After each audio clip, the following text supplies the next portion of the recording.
Everyone दोस्तों, क्या हाल चाल है। उम्मीद करता हूं आप सभी के हाल चाल बहुत बहुत बहुत ही लाजवाब और बहुत ही बेमिसाल होंगे। तो दोस्तों, आज की क्लास में हम लोग अपने इंस्टीट्यूट के द्वारा दिए हुए मॉडल क्वेश्चन पेपर नंबर 2 या कहें मॉक टेस्ट पेपर नंबर 2 का डिस्कशन करने वाले हैं। और दोस्तों, डिस्कशन कुछ ऐसे नहीं होगा कि सिर्फ मैं आपको क्वेश्चन का आंसर बताऊंगा और बढ़ जाएंगे।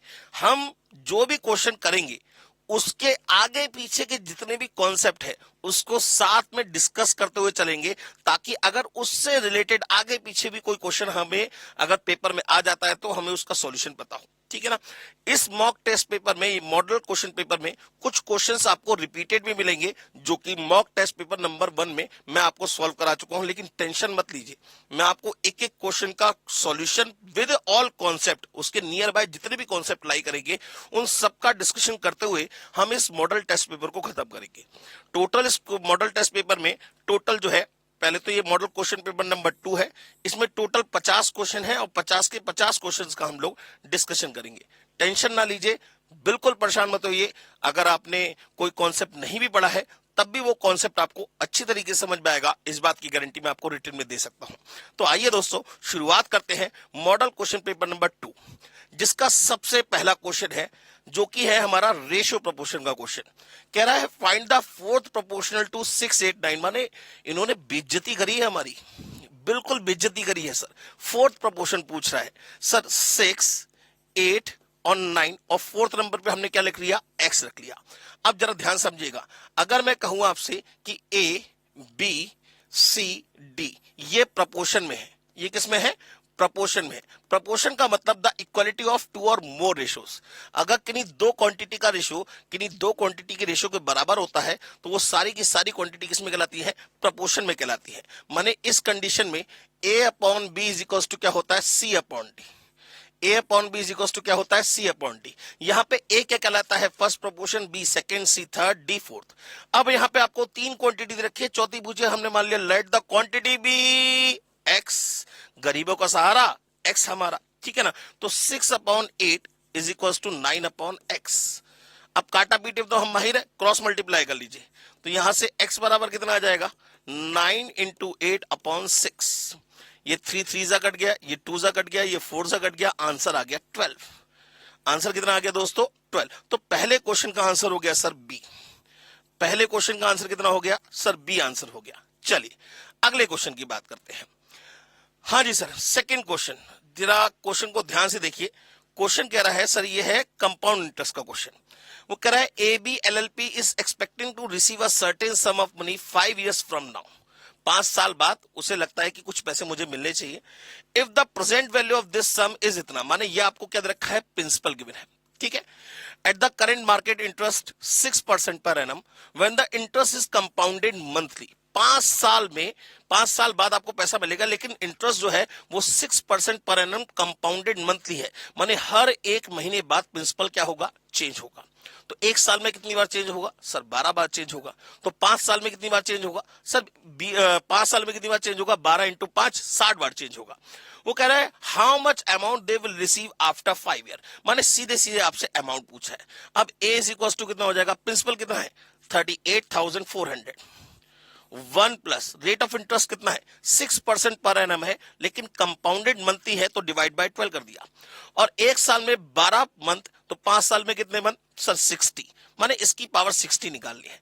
अब इसकी पावर 60 निकालने के लिए हम इसके फैक्टर कर लेते हैं, क्या 6 इंटू 10। 6 इंटू 10 का मतलब पहले पावर 6 निकाल लीजिए, फिर उसकी पावर 10 निकाल लीजिए। तो आइए दोस्तों कैलकुलेटर पर शुरू करते हैं इसको।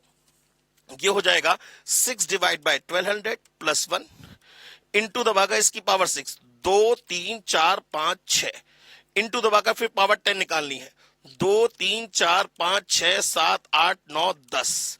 ये वैल्यू निकल आई, ये पूरी वैल्यू निकल आई आपकी, ये पूरी वैल्यू निकल आई आपकी 1.348850। चेक कर लीजिएगा, आप क्रॉस चेक कर लीजिएगा।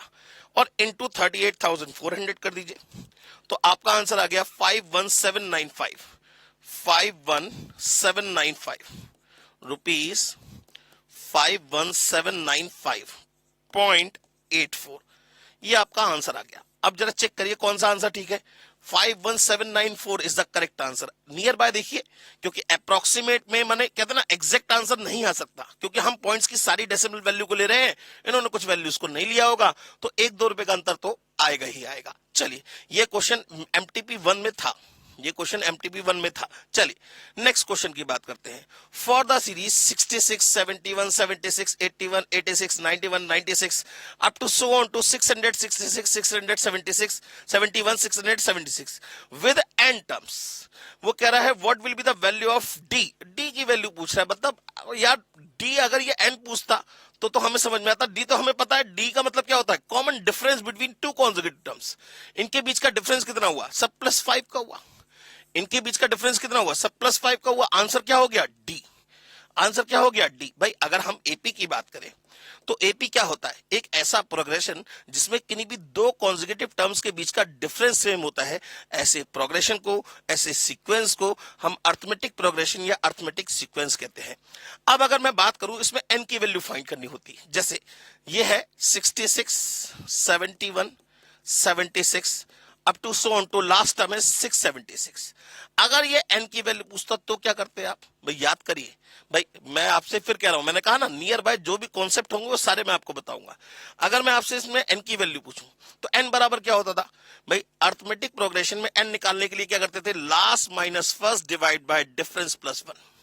Last minus first divide by difference +1, माने last minus first 676 -66 divided by difference हो गया 5 का और +1, तो हमारी n की वैल्यू निकल आएगी। ये हो जाएगा 676 -66 डिवाइड बाय 5 और +1, तो आंसर आ जाता 123। माने कुल मिला के इसमें कितनी टर्म्स होती, 123 टर्म्स होती।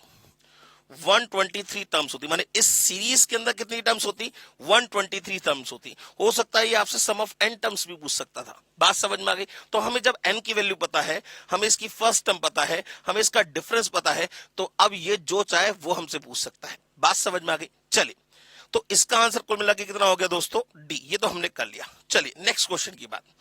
अच्छा sir, consider the following 1 2 3 4 5 6 7 8 year दे रखे हैं, एनुअल सेल दे रखी है। वो कह रहा है 4 year centred moving average against 6th year.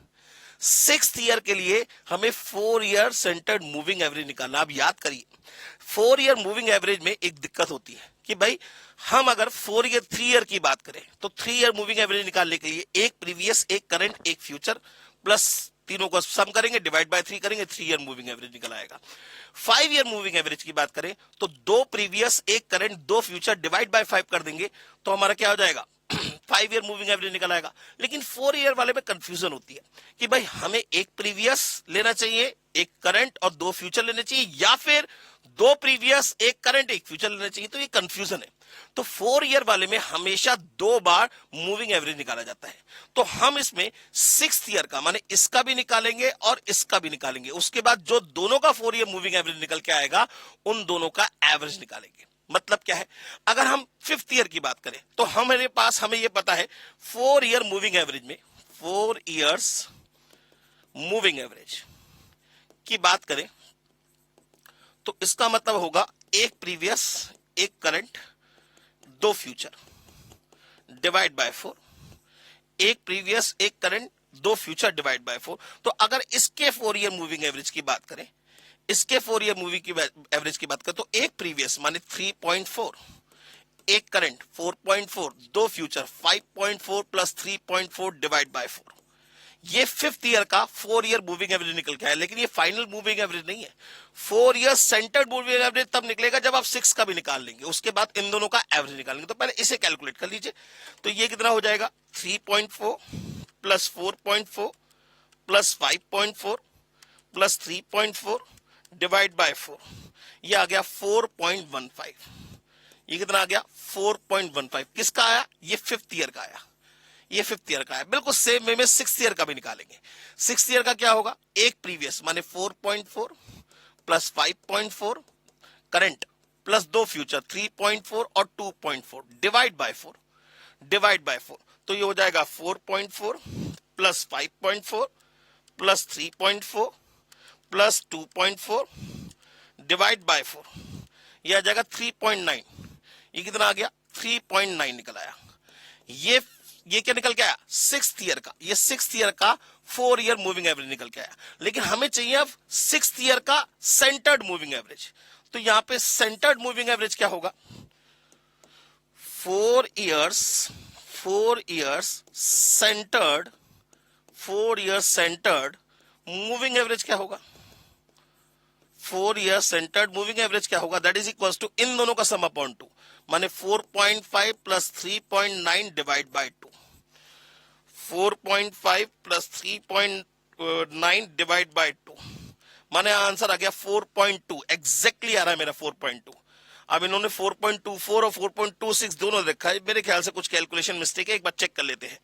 4.4 plus 5.4 plus 3.4 plus 2.4 divide by 4, कुछ गड़बड़ हो गई। 4.4 plus 5.4 plus 3.4 plus 2.4 divide by 4 करेंगे तो ये आ गया 3.9, बिल्कुल सही है। 3.4 plus 4.4 plus 5.4 plus 3.4 divide by 4 करेंगे, ये आ गया 4.15। 4.15 प्लस 3.9 डिवाइड बाय 2, 4.025 आ रहा है। हाँ 4.025 आ रहा है, ये 4.15 है बेटा, मैंने 4.5 ले लिया, ये 4.15 है। देखो कैलकुलेशन मिस्टेक आप देख रहे हैं, मेरी छोटी सी कैलकुलेशन मिस्टेक है। 4.15 प्लस 3.9 डिवाइड बाय 2 करेंगे तो ये आ रहा है 4.025, माने अप्रोक्सीमेट में आप ऐसे कह सकते हैं 4.03। 4.03 का मतलब D is the correct answer.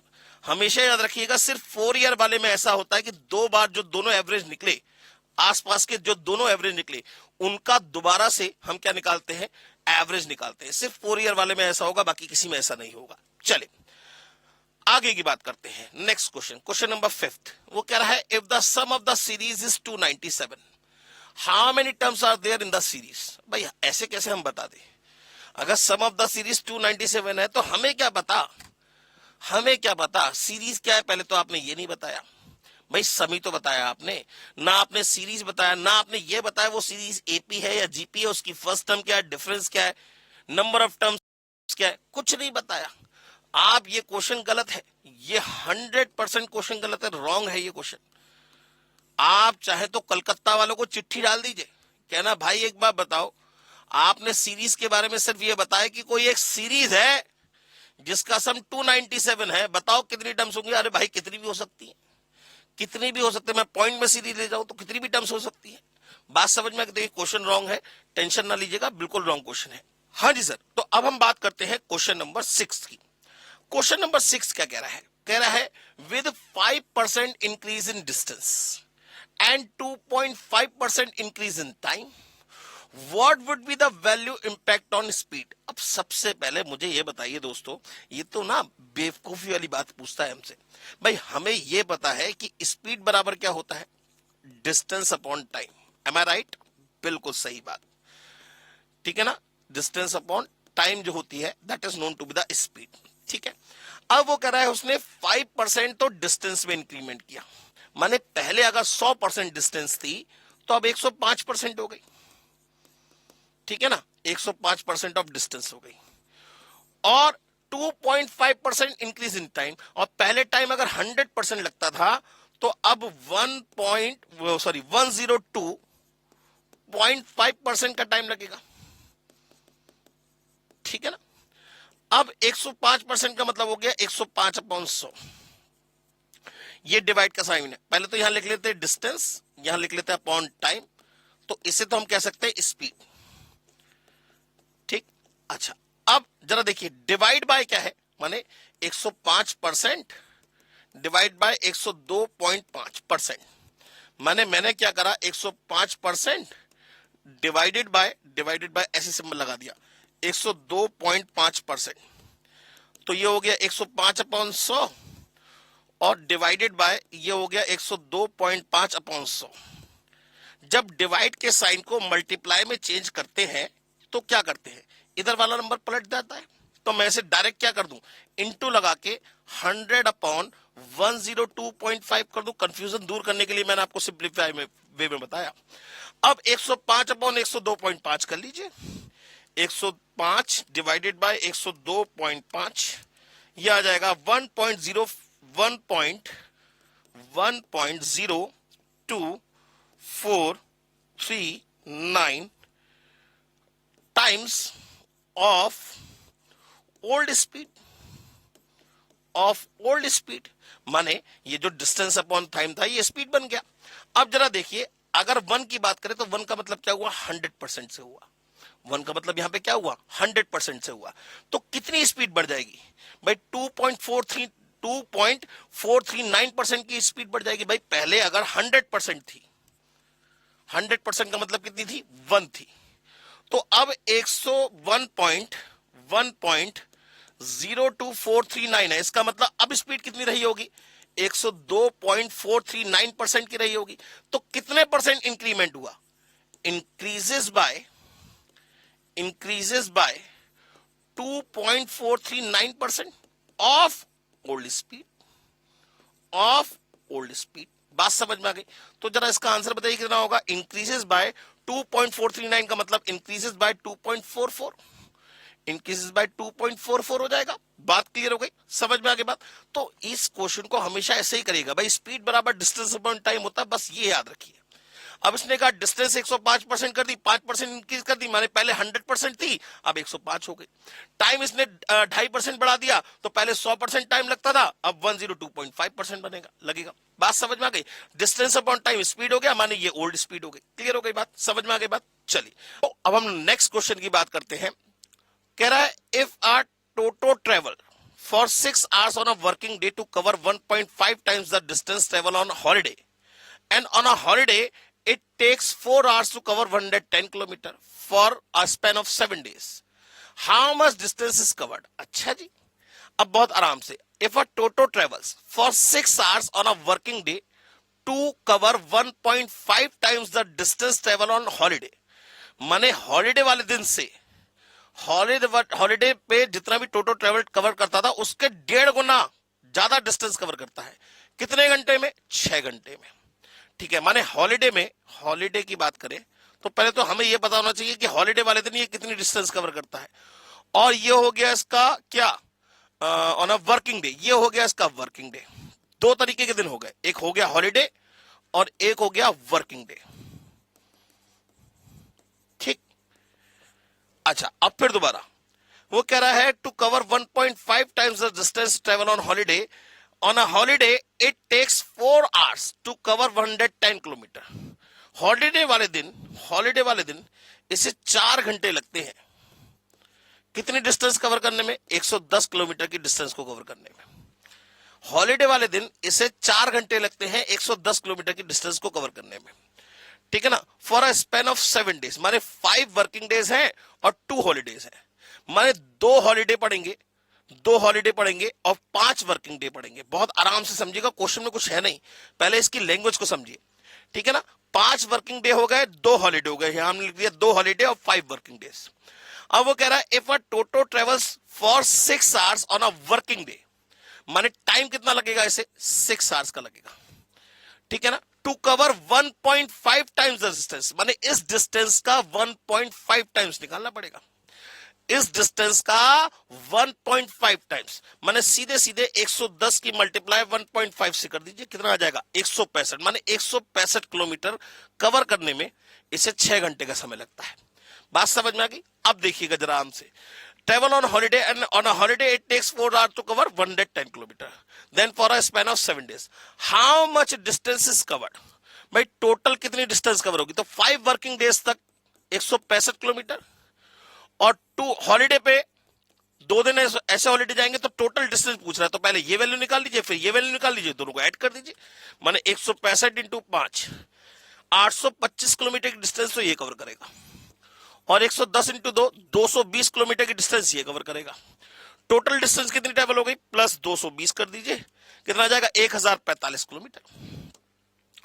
1045 kilometre माने B is the correct answer. आप देखिए क्वेश्चन में कुछ नहीं है, कुछ भी नहीं है, लेकिन क्वेश्चन रिप्रेजेंट ऐसे किया गया है कि मालूम नहीं क्वेश्चन में अलग ही कुछ दे रखा है, जबकि क्वेश्चन में कुछ नहीं है। उसने साफ साफ बताया 5 वर्किंग डेज है 2 हॉलीडेज है, तो हमने पहले ये चेक करा कि हॉलीडे में क्या डिस्टेंस कवर कर रहा था, और उसकी 1.5 टाइम्स वर्किंग डे में कवर करेगा।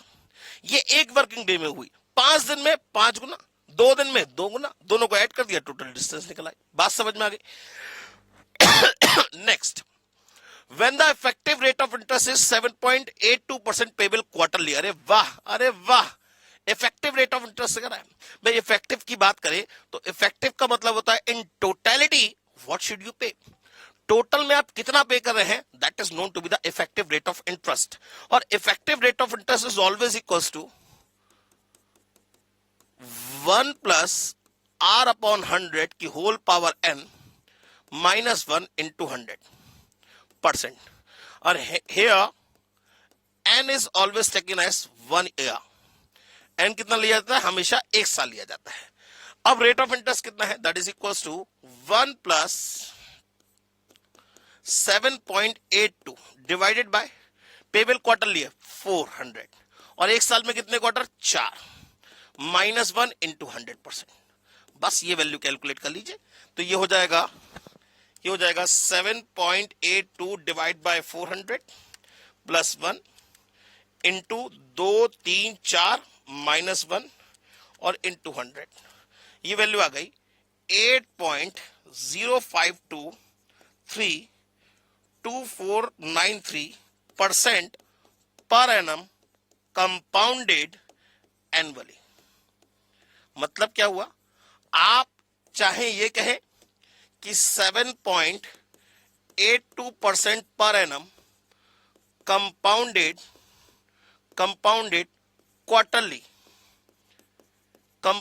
क्वार्टरली, या फिर आप 8.05234 माने अप्रोक्सीमेट पे 8.05 मान लीजिए, 8.05% पर एनम कंपाउंडेड एनुअली, तो दोनों का मतलब एक ही है। तो उसका आंसर क्या आ जाएगा? 8.05 तो कहीं दे नहीं रखा, 8.05 नहीं दे रखा, तो 8 तो मान सकते हैं। वैसे तो 8.05 होना चाहिए मेरे हिसाब से, आंसर गलत है इसमें, 8.05 का आंसर होना चाहिए, बिल्कुल होना चाहिए। ठीक है ना? फिर दोबारा चेक कर लेते हैं एक बार। 7.82 divide by 400 plus 1 into 2 3 4 minus 1 into 100, बिल्कुल सही आ रहा है sir.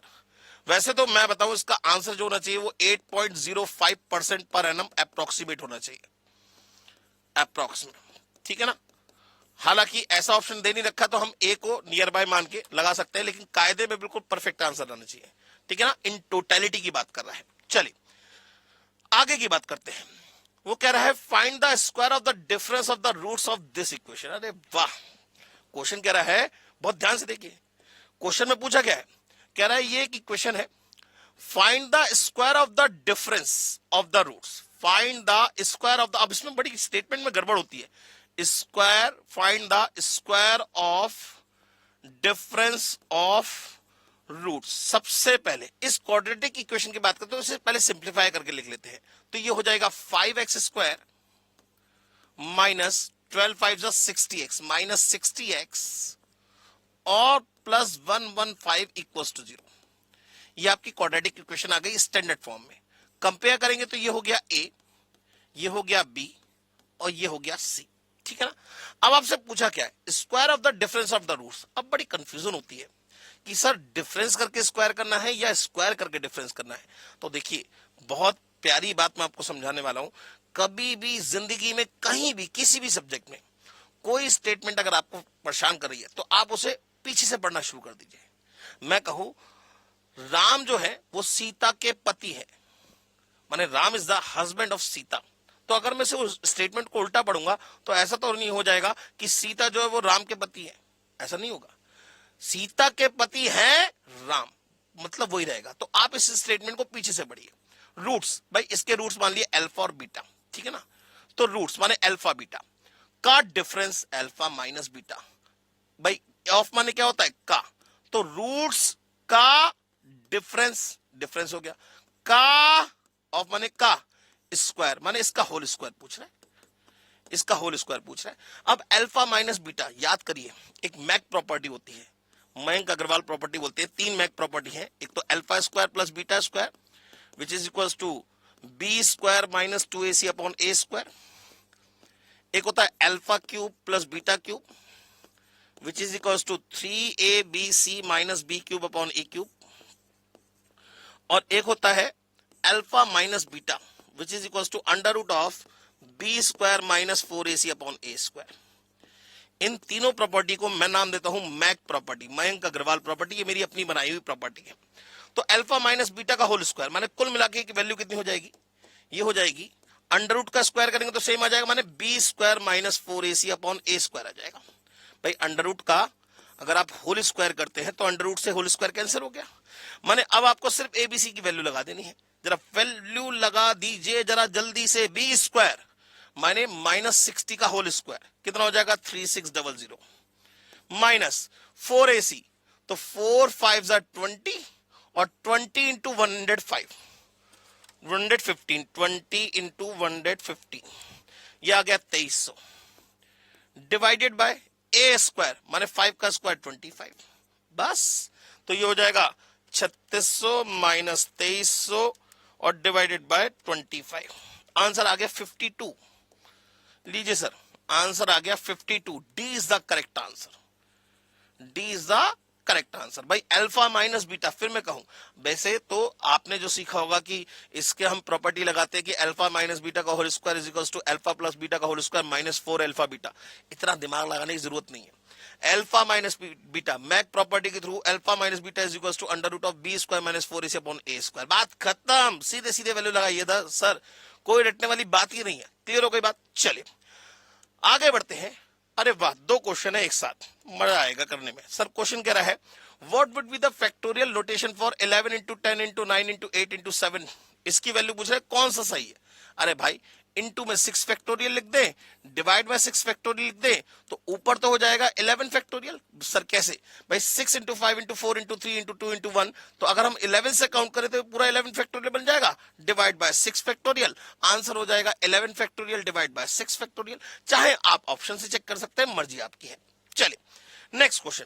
In how many different ways can 4 different cars, one of each of the 4 manufacturer, be parked in a parking lane? अरे भाई 4 कार है, 4 कार है और 4 पार्किंग एरिया है, तो पहले के लिए कितने ऑप्शन? 4, दूसरे के लिए 3, फिर 2, फिर 1। भाई आपके पास 4 कार है, car number 1, car number 2, car number 3, car number 4, और आपके पास 4 पार्किंग साइट है, parking number 1, parking number 2, parking number 3 और पार्किंग नंबर 4। अब कार को उठा के आप पार्किंग करोगे तो पहली कार के लिए कितने ऑप्शन? सर 4। पहली कार के लिए कितने ऑप्शन? सर 4। मान लीजिए कार 1 आपने यहां पार्क कर दी, बात खत्म हो गई, अब तो सेकंड पार्किंग में कोई कार नहीं लगी। दूसरी कार के लिए कितने ऑप्शन? सर 3। मान लीजिए P1 P3 P4 3 ऑप्शन है, तो मान लीजिए कार 2 आपने यहां पार्क कर दी, तीसरे के लिए 2 और चौथे के लिए 1। आंसर कितना आ जाएगा? 24। आंसर कितना हो जाएगा? 24। माने इसका आंसर क्या हो जाएगा सर? सी। इसका आंसर क्या हो जाएगा सर? सी। ये आप ही की तरह से होशियार बच्चे हैं जो बैठ के पढ़ाई कर रहे हैं। चलिए आगे बढ़ते हैं। हाँ जी sir, question number 12, if B square minus 4ac is greater than 0। अब बी स्क्वायर माइनस 4ac को हम क्या बोलते हैं? डिस्क्रिमिनेंट बोलते हैं दोस्तों। ये किसके लिए जजमेंट करता है? ये नेचर ऑफ रूट्स का जजमेंट करता है। अगर डिस्क्रिमिनेंट की वैल्यू 0 के बराबर होगी तो उस कंडीशन में नेचर ऑफ रूट्स माने रूट्स का नेचर क्या होगा? रूट्स इक्वल भी होंगे और रियल भी होंगे। अगर b square minus 4ac greater than 0 होगा माने एक पॉजिटिव नंबर होगा तो रूट्स रियल होंगे लेकिन इक्वल नहीं होंगे। और बी स्क्वायर माइनस 4ac अगर लेस देन 0 हुआ माने नेगेटिव हुआ तो उस कंडीशन में रूट्स कैसे होंगे? इमेजिनरी होंगे। अब ये कह रहा है b square minus 4ac is greater than 0 माने क्या है? एक पॉजिटिव नंबर आएगा, तो पॉजिटिव की केस में हमेशा रूट्स कैसे होंगे? रियल तो होंगे लेकिन इक्वल नहीं होंगे, तो इसका आंसर होगा रियल बट अनइक्वल, माने D is the correct answer. D is the correct answer. Next. अरे सर ये तो बहुत टफ क्वेश्चन है, ये कैसे होगा? ये तो बर्बाद हो जाएंगे हम। जरा ध्यान से देखिए क्वेश्चन में क्या कह रहा है, अगर नहीं दिख रहा तो यहां लिख दे रहा हूं।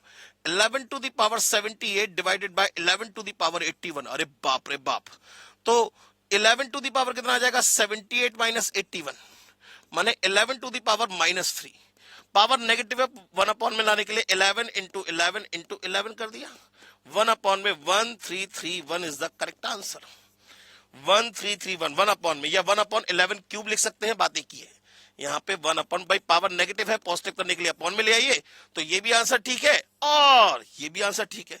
तो कौन सा आंसर ठीक होगा? सर बी आंसर ठीक होगा। माने इंडिसेस के हमने इतने क्वेश्चन करे, उसके बाद मतलब आप देख रहे हैं कि कैसे बेइज्जती कर रहा है हमारे क्वेश्चंस की, ठीक है ना। चलिए आगे बढ़ते हैं। क्वेश्चन कह रहा है if log 32 to the base y बराबर 10 then what is which of the following is the value of y। तो y की वैल्यू क्या हो सकती है भाई। अगर हम बात करें, सबसे पहले याद करिए प्रॉपर्टी में, if log a to the base b बराबर c होता है, then a is equal to क्या होता है, b to the power c होता है। Then a is equal to क्या होता है, b to the power c होता है। बिल्कुल सेम वे में log 32 to the base y बराबर 10 है, माने y टू द पावर 10 की वैल्यू कितनी होगी, 32 का मतलब 2 की पावर 5 लिख सकते हैं। y टू द पावर 10 माने 32 का मतलब 2 टू द पावर 5 लिख लिया। अब ये पावर 10 जब इक्वल के अदर साइड में जाएगी तो पावर क्या हो जाएगी, रेसिप्रोकेट हो जाएगी। माने यहां से y इज इक्वल टू क्या हो जाएगा, 2 to the power 5 to the whole power 1/10। भाई पावर जब कभी भी इक्वल के अदर साइड में जाती है तो पावर क्या हो जाती है, रेसिप्रोकेट हो जाती है दोस्तों। तो ये 5 1 सा कैंसिल, ये 2 सा कैंसिल, माने कुल मिला के आ गया 2 की पावर 1/2। इसका मतलब हो गया अंडर रूट ऑफ 2। इसका मतलब हो गया अंडर रूट ऑफ 2। तो आंसर हो गया इसका डी। आंसर इसका क्या हो गया, डी, ठीक है ना। चलिए find the number of permutation for 11 bikes if 5 bikes are taken at a time. माने नंबर ऑफ परमुटेशन की बात कर रहा है। वो कह रहा है 5 को अरेंज करने के तरीके बताइए। आपके पास 11 बाइक है, मान लीजिए आप किसी शोरूम में गए, सामने 11 बाइक के मॉडल खड़े हुए थे और आपको अपने घर के लिए 5 बाइक खरीदनी थी। तो बताइए नंबर ऑफ अरेंजमेंट क्या होंगे। परमुटेशन बोला, अगर परमुटेशन नहीं बोलता तो हम यहां बेसिकली सिलेक्शन ही लगाते। बात समझ में आ गई। तो पहली बाइक के लिए कितने ऑप्शन होंगे, 11, दूसरे के लिए 10, 9, 8 और 7, 5 हो गए सिलेक्शन। पहली बाइक, दूसरी बाइक, तीसरी बाइक, चौथी बाइक, पांचवी बाइक, बस इसको मल्टीप्लाई कर लीजिए तो ये हो जाएगा 11 into 10 into 9 into 8 into 7। Answer आ गया 55,440। 55,440 माने B is the correct answer. 55,440 माने B is the correct answer. बात समझ में आ गई। चलिए आगे बढ़ते हैं दोस्तों। वो कह रहा है choose the correct form from the alternative given below in which quadratic equation is generally written as। भाई स्टैंडर्ड क्वाड्रेटिक इक्वेशन क्या होती है, मतलब ये बेइज्जती कर रहा है हमारी। स्टैंडर्ड क्वाड्रेटिक इक्वेशन होती है ax square plus bx plus c equals to 0 and here a will never equals to 0। a की वैल्यू कभी भी 0 नहीं होनी चाहिए। तो कौन सा आंसर होगा सर, a होगा। कौन सा आंसर होगा सर, a होगा, ठीक है ना। चलिए नेक्स्ट। अरे सर कह रहा है log 90 minus 2 is equal to 2, तो t की वैल्यू पूछ रहा है। सबसे पहले जरा ध्यान दीजिए, log 90 minus 2 is equal to 2। यहां पे क्वेश्चन में कुछ गड़बड़ है, मैं बता देता हूं। यहां बेस 10 होना चाहिए, यहां पर बेस में क्या होना चाहिए, 10 होना चाहिए हर हालत में, तभी क्वेश्चन सॉल्व हो सकता है। अब जरा देखिए, अभी हमने प्रॉपर्टी पढ़ी कि if log a to the base b बराबर c then a is equal to b to the power c। तो a की वैल्यू क्या होगी, b to the power c के बराबर होगी। तो यहां से 90 माइनस 2 बराबर क्या होगा, 10 की पावर 2 का मतलब 100 हो गया। 10 की पावर 2 का मतलब क्या हो गया, 100 हो गया। बात समझ में आ गई भाई। अगर हम कहें तो if log a to the base b बराबर c then a equals to क्या होगा, b to the power c। तो ऐसे ही 90 माइनस 2 की वैल्यू क्या होगी, 10 की पावर 2 माने 100 हो गया। अब ये माइनस का 2 इधर जाएगा तो क्या हो जाएगा, प्लस का। तो t की वैल्यू कितनी आ जाएगी, 102/9। t की वैल्यू कितनी हो जाएगी, 102/9। कौन सा आंसर हो गया सर, a आंसर हो गया। कौन सा आंसर हो गया सर, a आंसर हो गया। a is the correct answer. चलिए नेक्स्ट क्वेश्चन की बात करते हैं। नेक्स्ट क्वेश्चन कह रहा है if alpha and beta are the roots of the equation then find the value. मतलब यार बेइज्जती कर रहा है हमारी। फाइंड द वैल्यू ऑफ 1/बीटा प्लस 1/अल्फा। अब जरा सबसे पहले आपकी क्वाड्रेटिक इक्वेशन क्या है, 5x square minus 7x plus 9 equals to 0। माने ये हो गया a, ये हो गया b, ये हो गया c। आपसे वैल्यू पूछिए 1/बीटा प्लस 1/अल्फा। एलसीएम कितना आएगा इसका, अल्फा बीटा। एलसीएम कितना आएगा, अल्फा बीटा। और ऊपर क्या आएगा, अल्फा प्लस बीटा। ऊपर क्या आएगा, अल्फा प्लस बीटा। अब याद करिए तो अल्फा प्लस बीटा बराबर क्या होता है, माइनस बी अपॉन ए। और अल्फा बीटा बराबर क्या होता है, सी अपॉन ए। बस ये वैल्यू लगा दीजिए। तो अल्फा प्लस बीटा बराबर माइनस बी अपॉन ए, बी है कितना, बी की वैल्यू है -7, बी की वैल्यू कितनी है -7, तो -7 अपॉन ए कितना है 5, माने माइनस माइनस क्या हो जाएगा +7 अपॉन 5, ये अल्फा प्लस बीटा की वैल्यू आ गई, डिवाइडेड बाय ये वाली लाइन के लिए डिवाइडेड बाय अल्फा बीटा बराबर कितना है सी अपॉन ए, माने 9 अपॉन 5, 9 अपॉन 5 माने 7 अपॉन 5, जब डिवाइड के साइन को मल्टीप्लाई में चेंज करेंगे तो ये नंबर पलट जाएगा, तो ये हो जाएगा 5 अपॉन 9, 5 से 5 कैंसिल होके 7 अपॉन 9। बात समझ में आ गई, क्लियर हो गई बात। चलिए आगे बढ़े दोस्तों, नेक्स्ट वो कह रहा है if y equals to x into e to the power x then dy over dx की वैल्यू पूछ रहा है। बहुत आराम से डिफरेंशिएशन का क्वेश्चन है, सिंपल सा। y इक्वल्स टू क्या है, y इक्वल्स टू है x into e to the power x। अब यहां पे दो अलग अलग फंक्शन किसमें है, मल्टीप्लिकेशन में है। तो जब दो अलग अलग फंक्शन मल्टीप्लाई में होंगे तो हम क्या करेंगे, एक एक करके दोनों का डिफरेंशिएशन करेंगे। भाई जब एक को डिफरेंशिएट करेंगे, जब एक का रेट ऑफ चेंज निकालेंगे तो दूसरे को क्या मानेंगे, कांस्टेंट मानेंगे। नहीं समझ में आई बात। जब घर में पिटाई होती है कभी कभी, जैसे आप मान लीजिए दो भाई बहन है, तो मम्मी दोनों को एक साथ नहीं मार सकती।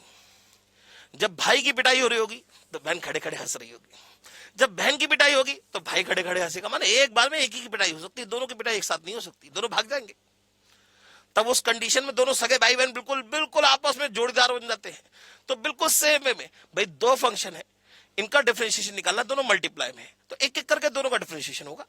माने dy ओवर dx क्या होगा, dy ओवर dx क्या होगा भाई, x ऐसे ही e की पावर x का डिफरेंशिएशन क्या होता है, e की पावर x ही होता है, प्लस अब e की पावर x ऐसे ही x का डिफरेंशिएशन क्या होगा 1, कुल मिलाकर क्या कॉमन आया e की पावर x, क्या बचेगा x प्लस 1। ये आंसर आगे, कहानी खत्म, कहानी खत्म। देखने में कितना अजीब सा लग रहा था, उसमें मालूम नहीं क्या होगा। सर आंसर होगा इसका बी, आंसर होगा इसका बी। समझ में आ गई बात। चलिए दोस्तों अब हम बात करते हैं क्वेश्चन नंबर 20 की। क्वेश्चन नंबर 20 कह रहा है a soft drink manufacturer has a revenue function, माने ये आपको रेवेन्यू फंक्शन दे रखा है, ठीक है ना, एंड द कॉस्ट फंक्शन, माने ये आपका कॉस्ट फंक्शन हो गया, c is equal to 9q, ये आपका कॉस्ट फंक्शन हो गया। वो कह रहा है find the number of cans produced by the firm under perfect condition. Perfect condition का मतलब होता है condition of equilibrium, condition of equilibrium. और कंडीशन ऑफ इक्विलिब्रियम में हमेशा मार्जिनल कॉस्ट बराबर मार्जिनल रेवेन्यू की होता है। इसे आप under condition of perfect condition की कंडीशन भी कह सकते हैं, या कंडीशन ऑफ इक्विलिब्रियम भी कह सकते हैं। कंडीशन ऑफ इक्विलिब्रियम में हमेशा मार्जिनल कॉस्ट जो होगा वो मार्जिनल रेवेन्यू के बराबर होगा।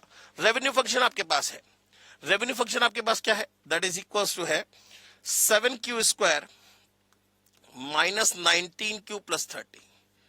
अब अगर मैं मार्जिनल रेवेन्यू की बात करूं तो इसका मतलब क्या हो गया, differentiation of revenue with respect to quantity, differentiation of revenue with respect to quantity. माने ऊपर दिए हुए फंक्शन को डिफरेंशिएट कर दीजिए तो आपको क्या मिल जाएगा, मार्जिनल रेवेन्यू मिल जाएगा। भाई मार्जिनल का मतलब क्या होता है, एक एडिटिव यूनिट पे क्या चेंजेस आएंगे, और डिफरेंशिएशन की क्या बताता है, the rate of change of any particular function.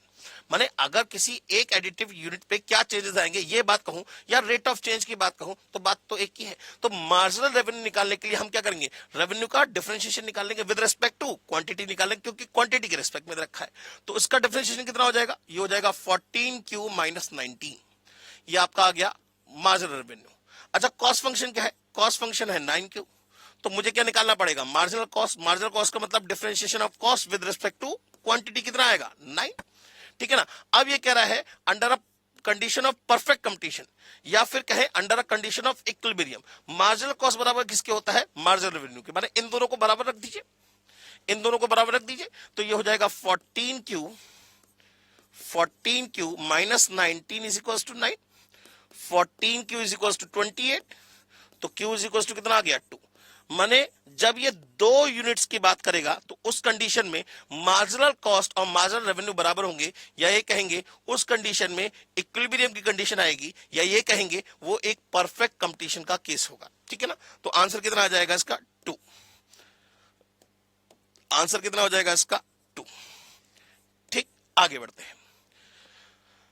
fx दे रखा है आपको x square upon 3 plus 2x square plus 3x plus 7। वो कह रहा है x की मैक्सिमम या मिनिमम वैल्यू किस पे आएगी। देखिए अब इस क्वेश्चन को करने के लिए दो तरीके हैं। पहला इजी तरीका मैं बताता हूं, दूसरा तरीका एक जो जनरल वे है। पहला इजी तरीका ये कह रहा है मैक्सिमम आएगा जब x की वैल्यू -3 होगी, लगा के देख लीजिए -3, तो आपको पता लग जाएगा कि ये कितना आएगा। और x की वैल्यू -1 लगाइए तो आपको पता लग जाएगा कि fx की वैल्यू क्या आएगी। फिर दूसरे ऑप्शन में ये, फिर तीसरे ऑप्शन में ये, जिसमें मैक्सिमम या मिनिमम फाइंड हो रही हो वही आंसर होगा। या फिर दूसरा तरीका ये है कि आपको फंक्शन दे रखा है fx, कितना है आपका x² / 3 + 2x² + 3x + 7।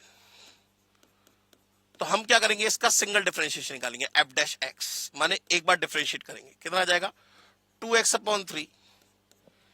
कुछ गड़बड़ है, ये गड़बड़ है, यहां ये क्वेश्चन गलत है सर।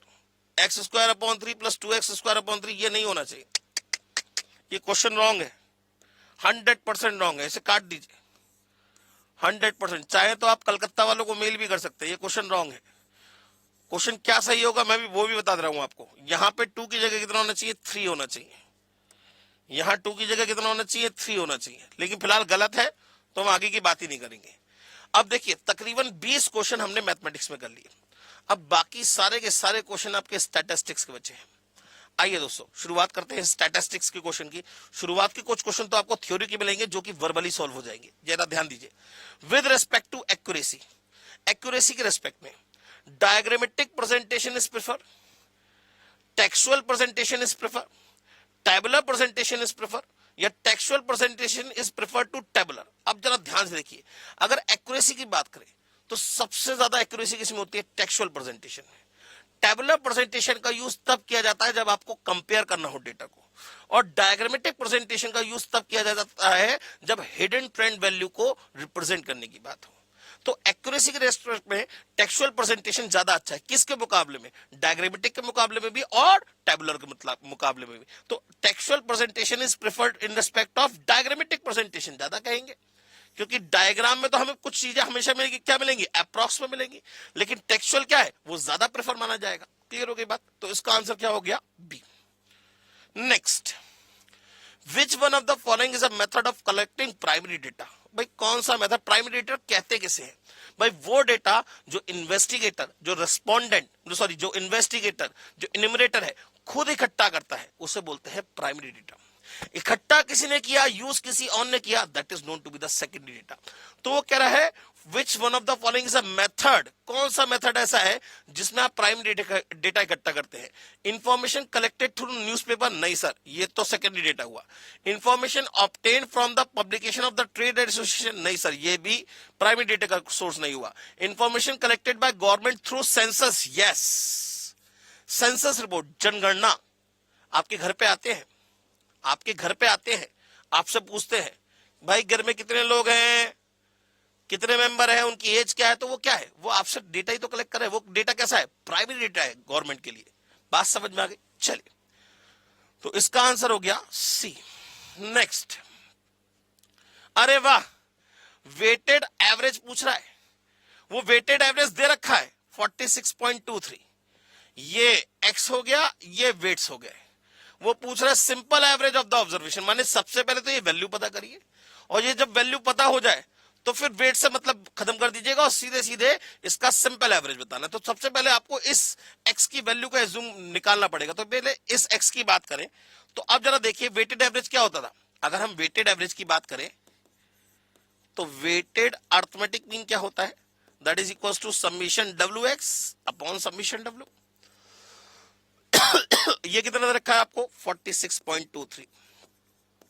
समीशन डब्ल्यू माने इस वेट्स का सम, 135 और 25 ये हो गया 160, 200 हो गया सर, ये वैल्यू 200 हो गई, ठीक है ना। और डब्ल्यू एक्स माने इन दोनों की मल्टीप्लाई, जरा कैलकुलेटर उठा लीजिए, 45.6 इंटू 135, ये आ गया 6156, प्लस इन दोनों की मल्टीप्लाई 50.7 इंटू 40, ये आ गया 2028, प्लस 25x, ठीक है ना। अब इसकी मल्टीप्लाई करके इन दोनों को माइनस कर दीजिए, माने 46.23 इंटू 200, ये आ गया 9246, माइनस ये भी वैल्यू माइनस होगी, ये भी वैल्यू माइनस होगी, तो minus 6156 minus 2028, is equal to कितना आ जाएगा 25x के बराबर आ जाएगा। तो हाथों हाथ -6156 -2028 और जो निकल के आया डिवाइड बाय 25 कर दें तो ये x की वैल्यू आ गई 42.48। x की वैल्यू कितनी आ गई 42.48, माने यहां x की जगह हम लिख सकते हैं 42.48। अब आपसे ये x की वैल्यू नहीं पूछी थी, आपसे पूछा है सिंपल एवरेज, माने इन तीनों का sum divide by number of observation. Simple average का मतलब क्या है भाई, वेट्स नहीं देने आपको, इंपॉर्टेंस का याद नहीं रखना, सीधे सीधे इन तीनों का sum divide by number of observation. तो जरा तीनों को जोड़िए, 42.48 प्लस 50.7 प्लस 45.6 और डिवाइड बाय 3 कितना आ गया 46.26। 46.26 माने B is the correct answer, 46.26। इसलिए स्टेटमेंट क्वेश्चन को ध्यान से पढ़िएगा। पता चला इसमें ऑप्शन होता 42.48 तो आप तुरंत आंसर लगा के आगे जाते, जबकि क्वेश्चन में सिंपल एवरेज पूछा गया आपसे, ठीक है ना। चलिए नेक्स्ट क्वेश्चन की बात करते हैं। The mean of the frequency distribution, mean क्या होगा, अरे यार सबका sum divide by number of observation, और नंबर ऑफ ऑब्जर्वेशन के लिए क्या आ जाएगा सबमिशन एफ आ जाएगा। तो submission F x upon submission F, submission F x upon submission F. Next 26, the sum of the deviation of a certain number of observation measured from 4 is 72। माने the sum of the deviation, deviation का मतलब क्या होता है, statistics में किन्हीं भी दो चीजों को जब माइनस किया जाता है तो वहां पे हमेशा वर्ड यूज होगा डेविएशन। स्टैटिस्टिक्स में किन्हीं भी दो चीजों को अगर माइनस किया जाता है तो हमेशा वहां पे वर्ड यूज होता है डेविएशन। तो यहां ये कह रहा है द सम, सम के लिए सबमिशन लगा दिया, the sum of the deviation माने किन्हीं दो चीजों को माइनस किया गया होगा 100% of a certain number of observation, n नहीं पता, मेजर्ड फ्रॉम 4 माने x में से अगर हम 4 माइनस करें और उन सबको जोड़े तो कितना आ रहा है 72, कितना आ रहा है 72। And the sum of the deviation of the observation from 7 माने समीशन x माइनस 7 कितना दे रखा है आपको -3, समीशन x माइनस 7 कितना दे रखा है आपको -3। आपसे पूछ रहा है मीन बताइए, एक्स बार बताइए। अब एक्स बार क्या होता है sum of all observation divide by number of observation, माने हमें दो चीजें पता करनी पड़ेंगी, एक सबमिशन एक्स और एक नंबर ऑफ ऑब्जर्वेशन। अब बहुत ध्यान से इसकी बात करें भाई, मैं आपको एक चीज समझाना चाहूंगा। मान लीजिए एक एक्स ऑब्जर्वेशन है 5, 3, 12, मैं कहूं उसका सम बताइए, एक्स छोड़िए ए मान लेते हैं, इसका सम बताइए कितना आएगा 12, 3, 15, 5, 20। ठीक, बात समझ में आ गई, बिल्कुल ठीक है। अब मैंने कहा, बहुत ध्यान सुनिएगा, मैंने कहा सभी में से 2 माइनस कर दीजिए, तो जरा बताइए अब सम कितना आएगा, सबमिशन a -2 कितना आएगा। तो जरा देखिए, जब आप सभी में से 2 माइनस करेंगे माने 2 यहां माइनस होगा, 2 यहां माइनस होगा, 2 यहां माइनस होगा, माने टोटल कितना माइनस हो जाएगा 6। माने 20 में से 6 कम कर दे, इसका सम कितना आना चाहिए 14 आना चाहिए। माने आप जो 2 माइनस कर रहे हो कितने टाइम्स, नंबर ऑफ टाइम्स, माने n नंबर ऑफ टाइम्स। भाई जितने नंबर है उतने टाइम माइनस करोगे, 2 माइनस करोगे कितनी बार, जितने ऑब्जर्वेशन है उतनी बार। अगर मान लीजिए मैं 5 माइनस करूं तो 5 माइनस होगा कितनी बार, जितने ऑब्जर्वेशन है उतनी बार। तो ऐसे ही यहां पे n तो पता नहीं, तो अगर मैं इसकी बात करूं तो बहुत ध्यान समझिएगा, तो इसे हम लिख सकते हैं, इसकी बात करूं, x में से 4 माइनस होगा कितनी बार सर, n टाइम्स माइनस होगा, किसके बराबर है 72 के बराबर है। भाई सबमिशन x में से 4 माइनस होगा कितनी बार, जितने ऑब्जर्वेशन होंगे उतनी बार, तो सबमिशन x -4n लिख सकते हैं इसे। ऐसे ही यहां बात करें तो ये हो जाएगा सबमिशन x -7n कितना है -3। अब दोनों को सॉल्व कर लिए, देखिए सबमिशन x भी पता लग जाएगा, n भी पता लग जाएगा, तो उठा के माइनस कर दीजिए, ये कैंसिल आउट, ये बचेगा 3n, ये हो जाएगा 75, n की वैल्यू आ गई 25, n की वैल्यू कितनी आ गई 25, n की वैल्यू 25 यहां लगा दीजिए, तो सबमिशन x -4 इंटू 25 करेंगे 100, दैट इज इक्वल टू 72। तो सबमिशन x की वैल्यू कितनी आ गई 172, सबमिशन x कितना हो गया 172, n है 25, डिवाइड कर दीजिए, अर्थमेटिक मीन निकल आएगा 172 डिवाइड बाय 25, आंसर आ गया 6.88, आंसर आ गया 6.88, माने A is the correct answer. और इसमें का क्वेश्चन आपको पेपर में जरूर मिलेगा दोस्तों, इसमें का क्वेश्चन पेपर में आपको जरूर मिलेगा, 100% मिलेगा ही मिलेगा, बिल्कुल सोच के चलिएगा। ये 100% उम्मीद नहीं, मैं आपको श्योरिटी के साथ कह सकता हूं कि इसमें का एक क्वेश्चन आपको पेपर में जरूर मिलेगा, जरूर मिलेगा, घुमा फिरा के कैसे भी करके पूछेगा, लेकिन पूछेगा जरूर, 100% आना ही आना है, तय है। चलिए आगे की बात करें। A person walks 8 kilometer at 4 an hour, 6 kilometer at 3 kilometer per hour and 4 kilometer at 2 kilometer per hour. Average speed पूछ रहा है। अब भाई देखिए, अगर डिस्टेंस सेम होती और डिफरेंट स्पीड गिवन होती, डिस्टेंस अगर सेम होती और डिफरेंट स्पीड गिवन होती, तो उस कंडीशन में एवरेज स्पीड निकालने के लिए हम हमेशा क्या निकालते हैं, जो भी स्पीड दे रखी होती है उनका हार्मोनिक मीन निकालते हैं, क्योंकि हार्मोनिक मीन का सबसे बड़ा यूज ही यही है। लेकिन अगर डिस्टेंस सेम ना हो तो क्या करेंगे? तो भाई सीधी सीधी बात है, हमें पता है स्पीड बराबर क्या होता है, डिस्टेंस अपॉन टाइम। स्पीड बराबर क्या होता है, डिस्टेंस अपॉन टाइम। तो मैं अगर एवरेज स्पीड की बात करूं तो एवरेज स्पीड बराबर क्या होगा, total distance upon total time.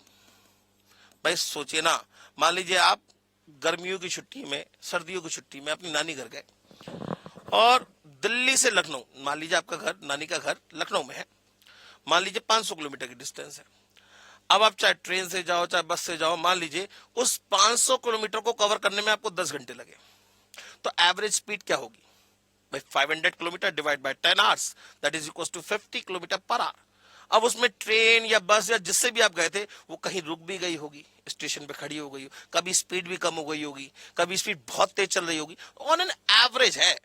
तो average speed always equals to total distance upon total time. तो पहले तो टोटल डिस्टेंस कितनी हुई, 8 किलोमीटर ये, 6 किलोमीटर ये, 4 किलोमीटर ये, 8 और 6 14, 4 18 किलोमीटर की तो टोटल डिस्टेंस हो गई, डिवाइडेड बाय टोटल टाइम कितना लगेगा। अब जरा ध्यान से देखिएगा, स्पीड बराबर क्या होता है, डिस्टेंस अपॉन टाइम। डिस्टेंस कितनी है, 8 किलोमीटर, ठीक है ना। तो पहले तो स्पीड बराबर क्या होता है, डिस्टेंस अपॉन टाइम। तो टाइम बराबर क्या होगा, डिस्टेंस अपॉन स्पीड। डिस्टेंस कितनी है, 8 किलोमीटर, स्पीड कितनी है, 4 किलोमीटर पर आवर। तो 2 घंटे का समय लगेगा, और लगना भी चाहिए ना भाई, 8 किलोमीटर की डिस्टेंस है, 4 किलोमीटर पर आवर, माने 1 घंटे में 4 किलोमीटर कवर करोगे, तो 8 किलोमीटर कवर करने में कितना टाइम लगेगा, 2 ही घंटे तो लगेंगे। तो कितना टाइम लगेगा, 2 आवर्स का टाइम ये लगेगा। यहां पे 6 किलोमीटर की डिस्टेंस है, 3 किलोमीटर पर आवर की स्पीड चल रहा है, तो यहां पे भी कितना टाइम लगेगा, 2 घंटे का टाइम लगेगा। यहां पे 2 किलोमीटर की डिस्टेंस है, सॉरी 4 किलोमीटर की डिस्टेंस है, 2 किलोमीटर पर आवर की स्पीड चल रहा है, तो 2 घंटे का टाइम यहां पे भी लगेगा। माने 2 घंटे यहां लगे, 2 घंटे यहां लगे और 2 घंटे यहां लगे, टोटल कितने टाइम लग गया सर, 6 घंटे का टाइम लग गया। तो डिवाइड बाय 6 कर दीजिए, 6 क्या आवर्स, कट गया, आंसर आ गया 3 किलोमीटर पर आवर। आंसर आ गया 3 किलोमीटर पर आवर। ये इसकी क्या हो गई, एवरेज स्पीड हो गई। ये इसकी क्या हो गई, एवरेज स्पीड हो गई। बात समझ में आ गई। तो दोस्तों अब नेक्स्ट क्वेश्चन की बात करते हैं, क्वेश्चन नंबर 28 कह रहा है, because of heavy rain on Sunday average rainfall of a city from the week increase to 0.6 inch. पहले तो यहां देखिए इंक्रीज टू लिखा हुआ है, माने पहले अगर कुछ बारिश होती थी तो अब वो 0.6 इंच हो गई, बाय लिखा होता तो आप ऐड करते, ये बात बहुत ध्यान रखिएगा, ठीक है ना।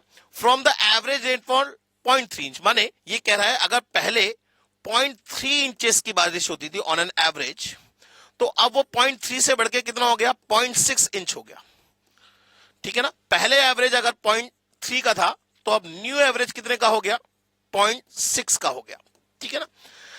Measured from Monday to Saturday, ये तो था मंडे टू सैटरडे का, ठीक है ना। और वो कह रहा है the rainfall on Sunday was, और ये एवरेज है मंडे टू संडे का, ठीक है ना। तो कह रहा है बताइए संडे को कितनी बारिश हुई। पहले तो मंडे टू सैटरडे में कितने दिन हुए सर, 6 दिन। तो 6 दिन का एवरेज कितना है, 0.3 इंच। अब जरा देखिएगा, यहां पे नंबर ऑफ ऑब्जर्वेशन हो गए 6, अर्थमेटिक मीन हो गया आपका 0.3। तो जरा ये बताइए sum is always equal to क्या होता है, arithmetic mean into total number of observation. भाई अर्थमेटिक मीन किस पे बेस्ड है, सम ऑफ ऑल ऑब्जर्वेशन पे, और sum of all observation is always equal to arithmetic mean into total number of observation. तो यहां नंबर ऑफ ऑब्जर्वेशन कितने हैं भाई, मंडे टू सैटरडे का मतलब 6 दिन हो गए, और इसका अर्थमेटिक मीन कितना है 0.3। तो इन 6 दिनों के अंदर टोटल कितनी बारिश हुई होगी, इन 6 दिनों के अंदर टोटल कितनी बारिश हुई होगी, उन सबका सम क्या होगा, 6 इंटू 0.3, माने सम ऑफ 6 डेज आ गया, 6 इंटू 0.3 का मतलब 1.8 इंचेस की बारिश हुई होगी। अच्छा, यहां मंडे टू संडे की बात हो रही है, माने यहां नंबर ऑफ ऑब्जर्वेशन हो गए 7 और उसका एवरेज आपको रखा है 0.6 इंच। तो यहां सम ऑफ 7 डेज कितना होगा, माने 7 दिनों के अंदर टोटल कितनी बारिश हुई होगी। तो क्या करेंगे भाई, arithmetic mean into total number of observation. Arithmetic mean है 0.6, नंबर ऑफ ऑब्जर्वेशन है 7, तो 0.6 into 7 that is equal to 4.2 inches. माने 7 दिनों की बारिश का टोटल है 4.2 और 6 दिनों की बारिश का टोटल है 1.8। तो जरा मुझे ये बताइए 7वें दिन कितनी बारिश हुई होगी। भाई 6 दिन का टोटल हमें पता है, शुरू के 6 दिन 1.8 इंचेस की बारिश हुई थी और 7 दिनों का टोटल, माने 7 दिनों में टोटल कितनी बारिश हुई थी 4.2 इंच की। तो 7वें दिन कितनी बारिश होगी, तो क्या करेंगे, सम ऑफ 7 में से सम ऑफ 6 माइनस कर दे, माने 4.2 minus 1.8 that is equal to 2.4 inch. That is equal to 2.4 inch is the correct answer. माने संडे को कितनी बारिश हुई होगी, 2.4 इंच की बारिश हुई होगी, इसी वजह से ऐसा हुआ। बात समझ में आ गई। चलिए आगे की बात करते हैं। कह रहा है the sum of the square deviation of a set of observation is minimum when the deviation are taken from. बताओ भाई ये स्टेटमेंट क्या है। अब जरा देखिए मेरी बात को समझिएगा, याद करिए। The sum of the deviation of the observation from their arithmetic mean is always equal to क्या होता है 0। The sum of the square deviation of the observation and their arithmetic mean is always क्या होता है minimum, ठीक है ना। And the sum of the absolute deviation, याद करिए, the sum of the absolute deviation of the observation and their median is always minimum. ये 3 property है, ये 3 प्रॉपर्टी, हम तीनों में से एक ना एक प्रॉपर्टी जरूर पूछ लेता है पेपर में। तो कह रहा था सम ऑफ द स्क्वायर डेविएशन कौन सा होगा, अर्थमेटिक मीन से होगा। सर सीधे सीधे आंसर अर्थमेटिक मीन लगा दीजिए, इतना दिमागी क्यों लगा रहे हैं। ठीक, नेक्स्ट BYX एंड BXY, ये लास्ट मॉडल टेस्ट पेपर में था। BYX and BXY are the regression coefficient of x1y and y1x respectively. तो R बराबर क्या होगा, R इज इक्वल टू, याद करिए, R स्क्वायर बराबर क्या होता है, R is the geometric mean of BYX and BXY. R is the geometric mean of BYX and BXY. अगर ये दोनों पॉजिटिव होंगे तो R भी पॉजिटिव होगा, ये दोनों नेगेटिव होंगे तो R भी नेगेटिव होगा। एक पॉजिटिव एक नेगेटिव होगा तो उस कंडीशन में R की वैल्यू क्या होगी 0 होगी। तो R बराबर क्या होगा अंडर रूट, ये पूरा अंडर रूट आएगा बेटा, ये पूरा अंडर रूट आएगा, ये पूरा अंडर रूट आएगा ये, और यहां माइनस R नहीं होगा, यहां R होगा। नन ऑफ द अबव होना चाहिए, तब तो आंसर C होगा, ठीक है ना। बात समझ में आ गई। तो अगर दोनों पॉजिटिव हुए तो आर भी पॉजिटिव होगा, दोनों नेगेटिव हुए तो आर भी नेगेटिव होगा। एक पॉजिटिव एक नेगेटिव की कंडीशन में आर की वैल्यू क्या होगी 0 होगी। अच्छा, r is the geometric mean of, ये क्वेश्चन भी पूछा जाता है, r is dash of BYX and BXY। तो r is the geometric mean of BYX and BXY। बात समझ में आ गई। चलिए नेक्स्ट। अरे वाह, consider the following. Sir year 1 year 2 दे रखा है। अच्छा, वो कह रहा है पार्शियल इंडेक्स नंबर निकालना है of year 2 with respect two year 1। अच्छा जी, पार्शियल इंडेक्स नंबर। सबसे पहले तो पार्शियल का फॉर्मूला लिखें। पार्शियल भाई लेस्परे ने कौन सी ईयर की क्वांटिटी एज्यूम करी थी, बेस ईयर की। पार्शियल ने कौन सी ईयर की क्वांटिटी को माना था, सर करंट ईयर की। तो इसका फॉर्मूला क्या बनेगा, summation P1 P0 Q1 into 100%। ये पार्शियल का फॉर्मूला बन गया, याद करने की जरूरत ही नहीं सर। अब जरा ध्यान दीजिएगा, ये वो कह रहा है प्राइस इंडेक्स निकालना है 2 विद रेस्पेक्ट टू 1, माने ये हो गया करंट, ये हो गया बेस। करंट का मतलब ये हो गया P1, ये हो गया Q1, ये हो गया P0, ये हो गया Q0। अब क्या क्या चाहिए, हमें चाहिए P1 Q1, माने P1 की मल्टीप्लाई Q1 से। जरा डायरेक्ट बताइएगा कितना आ जाएगा। P1 की मल्टीप्लाई Q1 से 45 प्लस 160 प्लस 210, तो ये आ जाएगा सबमिशन P1 Q1। जरा टोटल कर लीजिए कितना हो जाएगा ये 370 और 45 415 हो गया। 370 प्लस 45 415, बिल्कुल ठीक, ये हो गया 415 डिवाइडेड बाय, और क्या चाहिए P1 Q0 माने P1 ये रहा और Q0 ये रहा, माने इन दोनों की मल्टीप्लाई क्या क्या होगी जरा देखिए। ये हो जाएगा 16 into 3 48 plus 15 into 8 120 plus 18 into 10 180, कितना आ गया 348 आ गया, इंटू 100%, कहानी खत्म। अब इसको सॉल्व कर लीजिए, 415 डिवाइड बाय 348 इंटू 100, ये आ गया 119.25। कुछ गड़बड़ हो रही है क्या? बिल्कुल सही करा है मैंने। P1 Q1 45, 160, 205 और 210, 415 बिल्कुल ठीक है। ये हो जाएगा P1 P0 Q1, ओ ओ ओ ओ ओ ओ ओ, देखो मैंने गड़बड़ कर दी। P0 Q1 निकालना था, क्या निकालना था? P0 Q1, मैंने निकाल लिया P1 Q0। क्या निकालना था? P0 Q1, P0 की मल्टीप्लाई Q1 से, P0 की मल्टीप्लाई Q1 से, इन दोनों की मल्टीप्लाई होगी। P0 की मल्टीप्लाई Q1 से, इन दोनों की मल्टीप्लाई होगी। ये हो गया 15 प्लस 60 प्लस 105, माने 120, 180 आ जाएगा। ये कितना आ गया? 180। तो यहां वैल्यू कितनी लगेगी? 180 लगेगी। सॉरी शक्तिमान, आइंदा से नहीं होगा। आजकल तो शक्तिमान का ट्रेंड चल रहा है। 415 डिवाइड बाय 180 इंटू 100, 230.55, वही है 230.55 का मतलब 230.56। B is the correct answer, B is the correct answer. ये गलतियां सबसे हो जाती है, इसलिए ये दिया जाता है। ये छोटी छोटी गलतियां हो जाती हैं, ठीक है ना। चलिए next, which one of the following statement is true? Correct, कौन सी स्टेटमेंट करेक्ट है? सबसे पहले तो देखिए रिग्रेशन के बारे में क्या रखा है। तो regression analysis is a method by which we will make the forecasting between two variables which are correlated to each other on the behalf of the past records। माने रिग्रेशन एनालिसिस एक ऐसा तरीका है जिसके थ्रू हम forecasting करना सीखते हैं। किनके बीच में? किन्हीं भी दो वेरिएबल्स के बीच में। ऐसे दो वेरिएबल्स जो कि आपस में कोरिलेटेड होने चाहिए और जिनका पास्ट रिकॉर्ड्स हमारे पास होता है। उसमें हम क्या करते हैं, किसी एक सबसे पहले दोनों वेरिएबल्स के बीच में एक एवरेज मैथमेटिकल रिलेशनशिप पता करते हैं। फिर उसके अंदर किसी नोन वेरिएबल की वैल्यू लगाते हैं तो अननोन वेरिएबल की वैल्यू मिलती है, या ये कहें किसी इंडिपेंडेंट वेरिएबल की वैल्यू लगाते हैं तो डिपेंडेंट वेरिएबल की वैल्यू मिलती है। बात समझ में आ गई? और जो भी आंसर आता है वो एक अप्रोक्सीमेट बेसिस पे आंसर आता है। बात समझ में आ गई? उसे हम बोलते हैं ट्रेंड वैल्यू। मैंने आपको पूरा एक शॉर्ट में बता दिया।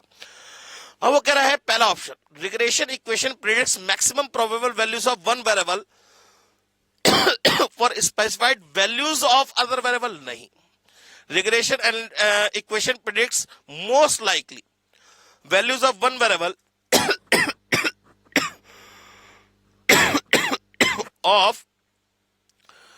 of one variable for specified values of other variable। regression C point, regression equation predicts maximum values of one variable for specified values of other variable। regression equation predicts minimum probable values of one variable for specified value of other variable। तो sir ये इसका answer होगा ना। मैं देखिए अब इसमें तीनों पॉइंट में एक चीज का डिफरेंस है। क्या? यहां लिखा है मैक्सिमम प्रोबेबल, यहां लिखा है मोस्ट लाइकली, यहां लिखा है मैक्सिमम और मिनिमम, और यहां लिखा है मिनिमम प्रोबेबल वैल्यू। तो ये आएगा sir it is a maximum value, माने मैक्सिमम हो या मिनिमम हो, ऑन एन एवरेज की बात करता है, दोनों के एवरेज की बात करता है। माने इसमें क्या होता है, किसी एक वेरिएबल की वैल्यू पे दूसरे वेरिएबल की मैक्सिमम या मिनिमम वैल्यू क्या आ सकती है वो बताता है। ऑन एन एवरेज वैल्यू क्या आएगी वो बताएगा। बात समझ में आ गई? चलिए, तो इसका आंसर होगा सी। नेक्स्ट क्वेश्चन, सर अब फिशर्स इंडेक्स नंबर निकालना है, बेस ईयर, ये P0, ये Q0, ये P1, ये Q1। तो फॉर्मूला लगा लीजिएगा, इसको सॉल्व कर लीजिएगा। फिशर का फॉर्मूला क्या होता था जरा याद दिलाइए सबसे पहले। भाई Fisher is the geometric mean of Laspeyres and Paasche. Fisher is the geometric mean of Laspeyres and Paasche. अब फॉर्मूला याद करने की जरूरत नहीं है, अंडर रूट लगाया। सबसे पहले तो लेस्प्रे का formula summation summation P1 P0 Q0 Q0, ये लेस्प्रे बन गया। Summation summation P1 P0 Q1 Q1, ये पास्चे बन गया। बस अब ये वैल्यूज कैलकुलेट कर लीजिएगा, उसके बेहाफ पे आप आंसर जज कर लीजिएगा। थोड़ा सा टाइम लगेगा इसलिए आप खुद करके देखिएगा। चलिए नेक्स्ट क्वेश्चन, आर दे रखा है स्टैंडर्ड डेविएशन ऑफ एक्स, दे रखा है स्टैंडर्ड डेविएशन ऑफ वाई, दे रखा है BXY पूछा है। अब याद करिए BXY बराबर क्या होता है, that is equals to R into standard deviation of X upon standard deviation of Y। भाई XY कह रहा है तो standard deviation of X ऊपर, Y कह रहा है XY कह रहा है ना, तो standard deviation of X ऊपर, standard deviation of Y नीचे। अगर BYX की बात करता तो that is equal to r into standard deviation of y upon standard deviation of x होता। बात समझ में आ गई? तो जरा वैल्यू लगा दीजिए फटाफट से। बी एक्स वाई की वैल्यू पूछ रहा है आपसे, that is equal to r की वैल्यू कितनी है? आर की वैल्यू है 0.52। स्टैंडर्ड डेविएशन ऑफ एक्स कितना है? Sir standard deviation of x है 4.6 और स्टैंडर्ड डेविएशन ऑफ वाई कितना है? 36.8। बस इसे कैलकुलेटर पे कैलकुलेट कर लीजिए। ये हो जाएगा 0.52 इंटू 4.6 इंटू 36.8। ये हो जाएगा 0.52 इंटू 4.6 डिवाइड बाय 36.8, 0.065 माने D is the correct answer. 0.065 D is the correct answer. चलिए नेक्स्ट, मीन दे रखा है, कोफिशिएंट ऑफ वेरिएशन दे रखा है, स्टैंडर्ड डेविएशन पूछा है। सबसे पहले अगर हम कोफिशिएंट ऑफ वेरिएशन की बात करें होता क्या है? That is equal to standard deviation upon arithmetic mean into 100%। That is equal to standard deviation upon arithmetic mean into 100%। अब कोफिशिएंट ऑफ वेरिएशन आपके पास 60 है, जरा ध्यान दीजिएगा। 60 इक्वल्स टू मीन कितना है? 50 है, या लिख लिया 50। स्टैंडर्ड डेविएशन आपको पता नहीं, इंटू 100%। कहानी खत्म, सॉल्व कर लीजिए। तो 60 इंटू 50 डिवाइड बाय 100, सीधे सीधे आंसर कितना आ जाएगा? 30 आ जाएगा। कितना आ जाएगा? 30 आ जाएगा। 30 आ जाएगा। बात समझ में आ गई? तो आंसर कितना हो जाएगा? 30। क्लियर हो गई बात? चले next, the regression equation of y on x, ये y ऑन x की इक्वेशन है, ठीक है ना। And the regression equation of x on y, ये x ऑन y की इक्वेशन है। तो कह रहा है y find the value of y when x equals to 10। अरे वाह, सबसे पहले y की वैल्यू पूछ रहा है जब x की वैल्यू गिवन है। जब y की वैल्यू पूछ रहा है, y की वैल्यू पूछ रहा है जब x की वैल्यू 10 गिवन है, तो इस कंडीशन में कौन सा वेरिएबल नोन है? इस कंडीशन में कौन सा वेरिएबल नोन है? सर x नोन है। कौन सा अननोन है? सर y अननोन है। कौन सा इंडिपेंडेंट है? सर x इंडिपेंडेंट है। कौन सा डिपेंडेंट है? सर y डिपेंडेंट है। कौन किस पे डिपेंड है? Sir y is depend on x। जैसे जैसे x चेंज होगा वैसे वैसे y भी चेंज होगा, माने ये किस में लगेगा? y ऑन x में लगेगा। y ऑन x की इक्वेशन कौन सी है? सर ऊपर वाली। तो इसमें x की जगह 10 लगा दीजिए, माने 3 into 10 minus 5 by is equal to minus 12। तो minus 5 by is equal to minus 12 minus 30, तो y is equal to 42 upon 5, माने आंसर हो जाएगा 8.4। आंसर हो जाएगा 8.4। क्लियर हो गई बात? चलिए next, question number 37। Sir question number 37 क्या कह रहा है? कह रहा है for a given frequency distribution CV, माने कोफिशिएंट ऑफ वेरिएशन दे रखा है आपको 30%, वेरिएंस, वेरिएंस माने स्टैंडर्ड डेविएशन का स्क्वायर आपको दे रखा है 36, and Pearson's coefficient of skewness दे रखा है -0.25, -0.25 दे रखा है। आपसे पूछ रहा है बताइए इस डिस्ट्रीब्यूशन का मॉड क्या होगा। सबसे पहले अगर हम बात करें तो कोफिशिएंट ऑफ वेरिएशन क्या होता है? That is equal to standard deviation upon mean into 100%, ये होता है। अब कोफिशिएंट ऑफ वेरिएशन कितना है? 30%। 30% का मतलब 30, that is equal to standard deviation माने वेरिएंस आपको रखा है 36। तो जब वेरिएंस आपका 36 हुआ, वेरिएंस आपका 36 है, तो जरा ये बताइए स्टैंडर्ड डेविएशन क्या होगा? इसका अंडर रूट होगा माने 6, तो स्टैंडर्ड डेविएशन हो गया 6। मीन हमें पता नहीं, और इनटू 100, ठीक है ना। बात समझ में आ गई? तो मीन की वैल्यू कितनी आ गई? मीन इज इक्वल टू आ गया 6 अपॉन 30 इंटू 100, माने ये 5 सा और ये 20 सा, माने मीन की वैल्यू आ गई 20। मीन हमारे पास कितना निकल आया? 20 निकल आया। अब आपको देखिए कोफिशिएंट ऑफ स्क्यूनेस दे रखा है। अब कोफिशिएंट ऑफ स्क्यूनेस क्या होता है? Coefficient of skewness is equal to होता है mean minus mode upon standard deviation. Mean minus mode upon standard deviation, ये कितना गिवन है? ये हमें गिवन है -0.25। मीन हम निकाल चुके हैं 20, माइनस मॉड हमें पता नहीं, स्टैंडर्ड डेविएशन हम निकाल चुके हैं 6, भाई वेरिएंस 36 है तो स्टैंडर्ड डेविएशन 6 हो गया। क्रॉस मल्टीप्लाई करके आपको मॉड की वैल्यू निकालनी है, तो यहां पे कैलकुलेशन कर लेते हैं।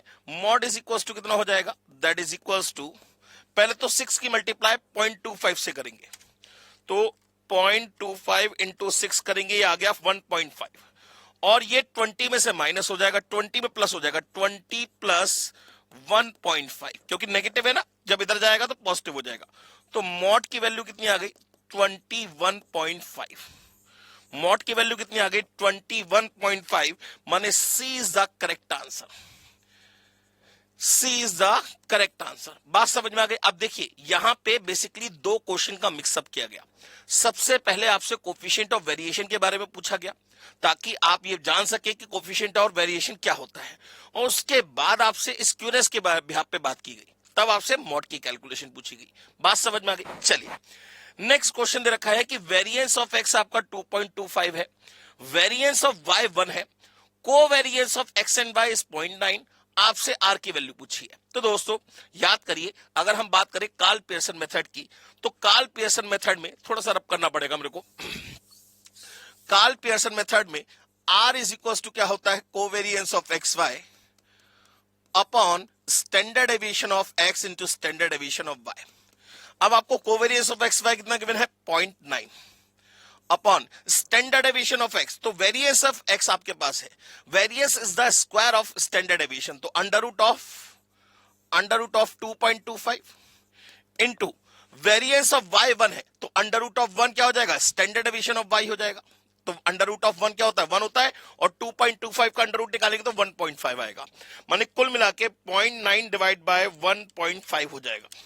आ गया आंसर 0.6, आ गया आंसर 0.6 का मतलब C is the correct answer, C is the correct answer. बात समझ में आ गई दोस्तों।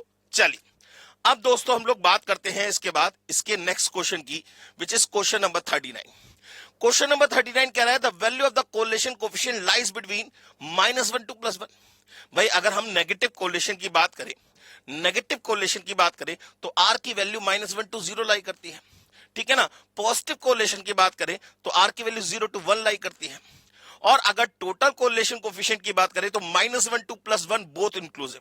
-1 के केस में परफेक्ट नेगेटिव कोरिलेशन होगा, +1 के केस में परफेक्ट पॉजिटिव कोरिलेशन होगा, और यहां जो साइन है वो बेसिकली डायरेक्शन को जज कर रहे हैं।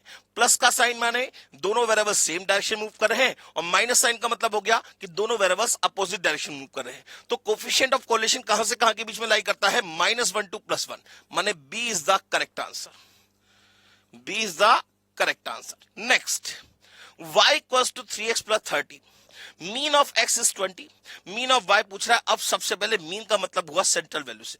अब सेंट्रल वैल्यू पे चेंज ऑफ ओरिजिन और चेंज ऑफ स्केल दोनों का फर्क पड़ता है, तो हम क्या करेंगे, सीधे सीधे x की जगह 20 लगा देंगे, तो जो y की वैल्यू निकल के आएगी that will be the mean of y। तो x की जगह 20 लगाइए तो ये हो जाएगा 3 इंटू 20 प्लस 30, ये हो जाएगा आपका 60 plus 30 that is equals to 90, माने मीन ऑफ y कितना होगा, मीन ऑफ y होगा 90, माने A is the correct answer, A is the correct answer. चलिए next question, the probability of two events A and B are 0.05 and 0.95 respectively, we can infer that, हम क्या infer कर सकते हैं, event A is more probable to happen, event B is more improbable to happen, event B is more probable to happen and event A and B are sure to happen। नहीं sir, देखिए भाई जिसकी probability, ये 0.05 का मतलब 5% chances है A के होने के, 0.95 का मतलब हो गया 95% चांसेस है B के होने के। भाई A के होने के कितने परसेंट चांसेस है, 5%, B के होने के कितने परसेंट चांसेस है, 95%। तो किसकी प्रोबेबिलिटी ज्यादा है सर, 95% ज्यादा है, माने B के होने के चांसेस ज्यादा है इन कंपैरिजन ऑफ A के। तो आंसर हो जाएगा इसका C, event B is more probable to happen in comparison of A। ठीक है ना, बात समझ में आ गई, तो इसका आंसर क्या हो गया, C।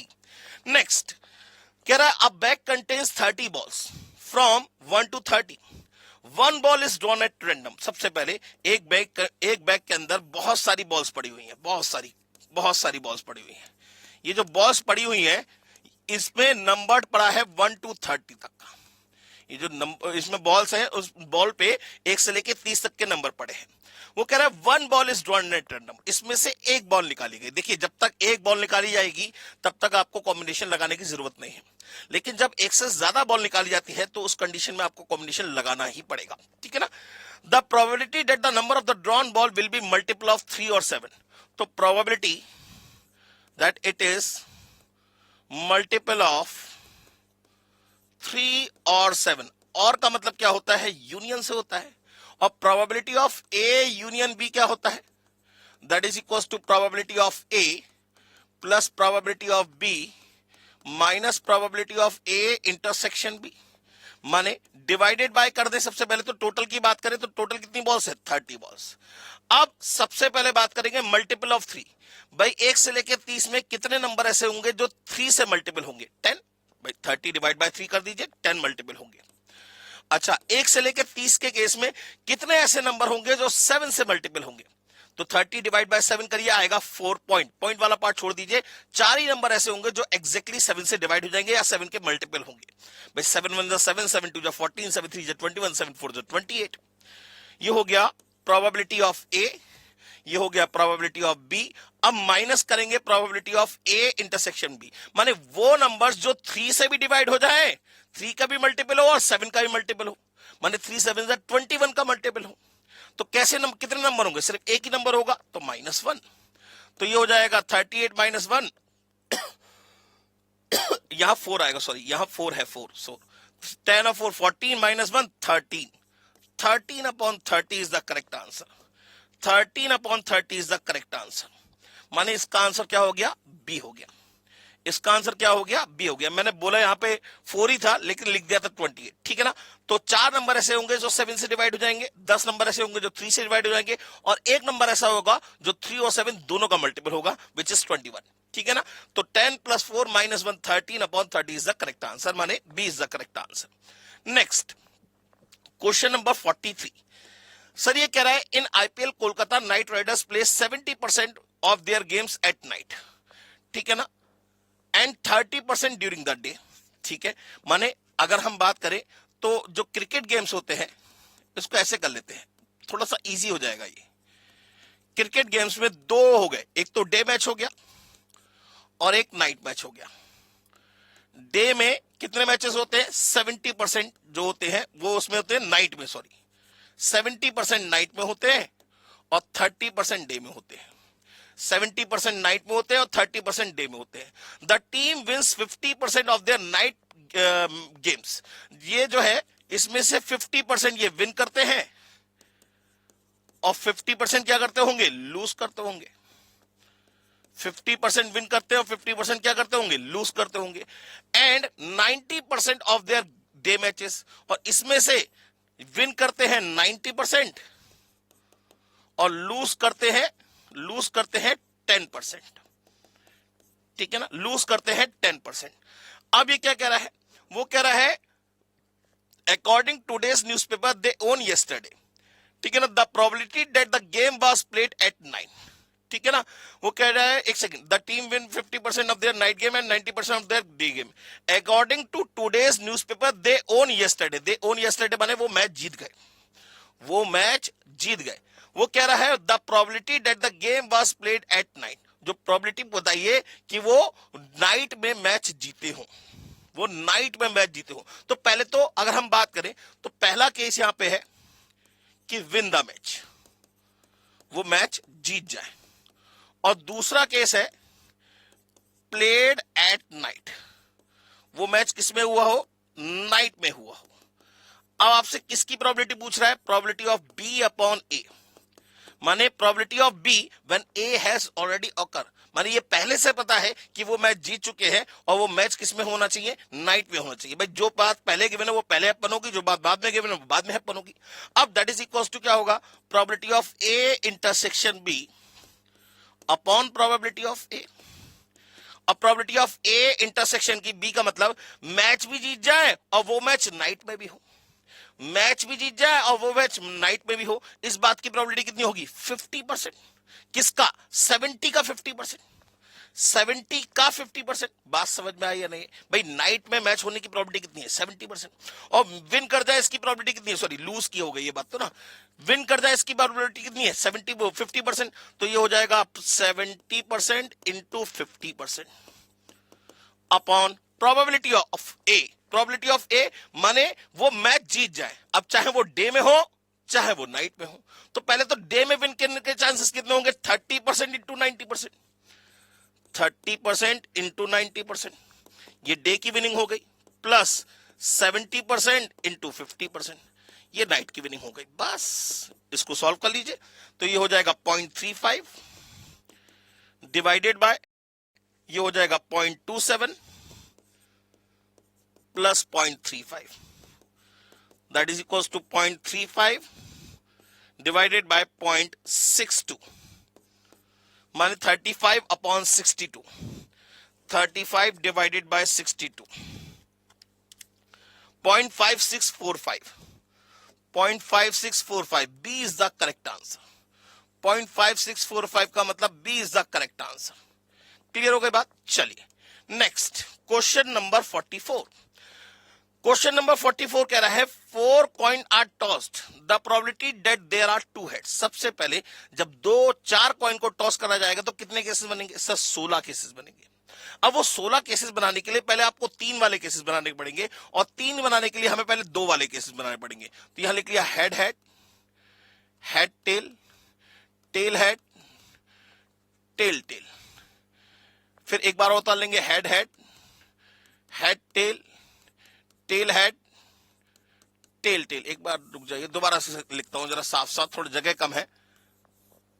Head head, head tail, tail head और tail tail. Head head, head tail, tail head, tail tail. तीसरी बार में या तो हेड लगा देंगे या तीसरी बार में टेल लगा देंगे। ये 3 की पॉसिबिलिटी आ गई। अब इन्हीं को दोबारा से एक बार और उतार लीजिए। फिर चौथी बार में या तो हेड लगेगा या चौथी बार में क्या लगेगा? टेल लगेगा। तो head head head, head tail head, tail head head, tail tail head, head head tail, head tail tail, tail head tail और टेल टेल टेल।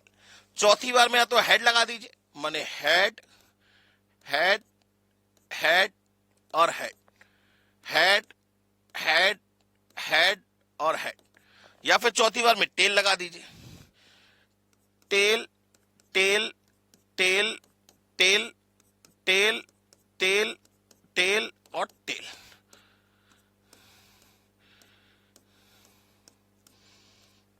ये लीजिए केसेस तैयार हो गए, ये आपके टोटल केसेस तैयार हो गए। अब वो क्या पूछ रहा था? That there are 2 heads. अब 2 हेड्स के कौन कौन से केसेस हैं? सिर्फ एग्जैक्टली 2 हेड होने चाहिए। पहला केस तो ये हो गया 1, ठीक है ना? अच्छा, दूसरा केस ये हो गया 2, 3,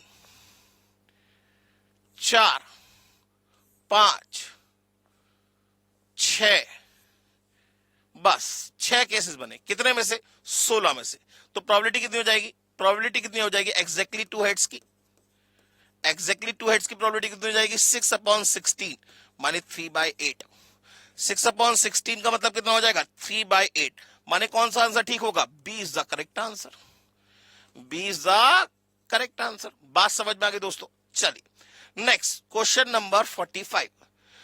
वो कह रहा है the regression equation of profit of X on Y. X on Y का मतलब X is depend on Y, माने इस कंडीशन में आपको y गिवन होगा और x आपसे पूछा गया होगा। यहां पे x किसको रिप्रेजेंट कर रहा है? प्रॉफिट को। सेल्स y किसको रिप्रेजेंट कर रहा है? सेल्स को। आपको गिवन है 3y minus 5x plus 108 equals to 0। The average sales of the firm was 44,000, माने आपको y बार की वैल्यू गिवन है 44,000 and the variance of the profit of is 9/16 of the variance of the sale. Variance of the profit माने variance of the profit x is 9/16 of variance of sales। ये given है। वो कह रहा है find the average profit, profit की value पूछ रहा है। भाई एक बात बताओ, ये तो हमें दिमाग लगाने की जरूरत ही नहीं है, हमें इसकी कोई जरूरत ही नहीं है। भाई एक बात बताइए, दोनों रिग्रेशन इक्वेशन एक दूसरे को कहां इंटरसेक्ट करती हैं? उनके रेस्पेक्टिव मीन पर। दोनों रिग्रेशन इक्वेशन एक दूसरे को कहां इंटरसेक्ट करती हैं? उनके रेस्पेक्टिव मीन पर। तो माने y बार की जगह, अगर मैं इस इक्वेशन में y बार की जगह 40 माने y की जगह 44,000 लगा दूं, तो जो x की वैल्यू निकल के आएगी, जो x की वैल्यू निकल के आएगी, that will be the arithmetic mean of x, that will be the arithmetic mean of x। तो हम सीधे सीधे यहां पे y की जगह क्या लगा दे? 44,000 लगा दे। तो ये हो जाएगा, ये हो जाएगा, यहां लिख लेते हैं 3 into 44,000 minus 5x plus 108 equals to 0। तो 5x इज इक्वल्स टू हो जाएगा 44,000 इंटू 3, 44,000 इंटू 3 प्लस 108, यह आ गया 132,108। तो x की वैल्यू कितनी आ गई? डिवाइडेड बाय 5 कर दीजिए, 26,421.6।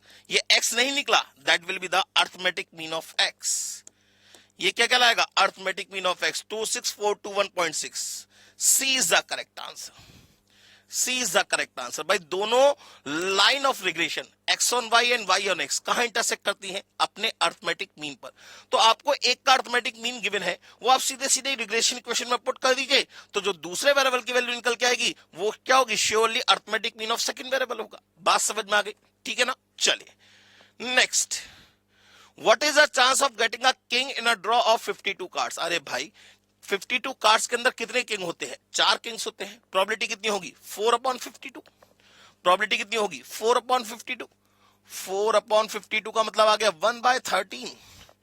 4/52 का मतलब कितना आ गया? 1/13। माने C is the correct answer, C is the correct answer. Next, a bag contains 7 red 12 white and 4 green balls. एक बैग है, एक बैग है जिसके अंदर 7 रेड 12 व्हाइट और 4 ग्रीन बॉल्स है। What is the probability that 3 balls are drawn are one of each colour? जो 3 ball निकाली गई, इसमें से 3 बॉल निकाली गई, तीनों एक एक कलर की हो, दैट वन ऑफ देम क्या लिखा है? 3 balls drawn are one of each colour, one of each colour. अब दैट इज इक्वल, तो सबसे पहले टोटल की बात करिए। भाई टोटल कितनी बॉल्स हमारे पास है? 7 और 12 19 और 4 23, माने 23 बॉल्स में से कोई सी भी 3 बॉल। भाई एक से ज्यादा चीजों का जब भी कभी सिलेक्शन करना होगा तो उस कंडीशन में आपको कॉम्बिनेशन अप्लाई करना ही पड़ेगा। बात समझ में आ गई? तो 12 23 में से कोई सी भी 3 बॉल। अब वो कह रहा है तीनों एक एक कलर की हो, तो 7 में से कोई एक माने 7C1, 12 में से कोई एक माने 12C1 और 4 में से कोई एक माने 4C1। बस अब आप इसे सॉल्व कर लीजिए। तो that is equals to 7 into 12 into 4 upon 23C3 का मतलब हो गया 23 इंटू 22 इंटू 21 डिवाइडेड बाय, तो ऊपर लिख देते हैं 3 का फैक्टोरियल माने 3 इंटू 2 इंटू 1। अब इसे सॉल्व कर लीजिए। देखिए जरा, 7 3 जा 21 कट गया, 3 से 3 कट गया, ठीक है ना? अच्छा, और 2 11 जा कट गया, और कुछ कट रहा है? नहीं सर, और कुछ नहीं कट रहा। ये हो जाएगा 12 चौक 48 और 23 इंटू 11 का मतलब हो गया 253, ठीक है ना? माने 48 डिवाइडेड बाय 53, 48 डिवाइडेड बाय 253, ये हो जाएगा 0.1897, 0.1897 माने A is the correct answer. 0.1897 का मतलब ए इज द करेक्ट आंसर। बात समझ में आ गई दोस्तों?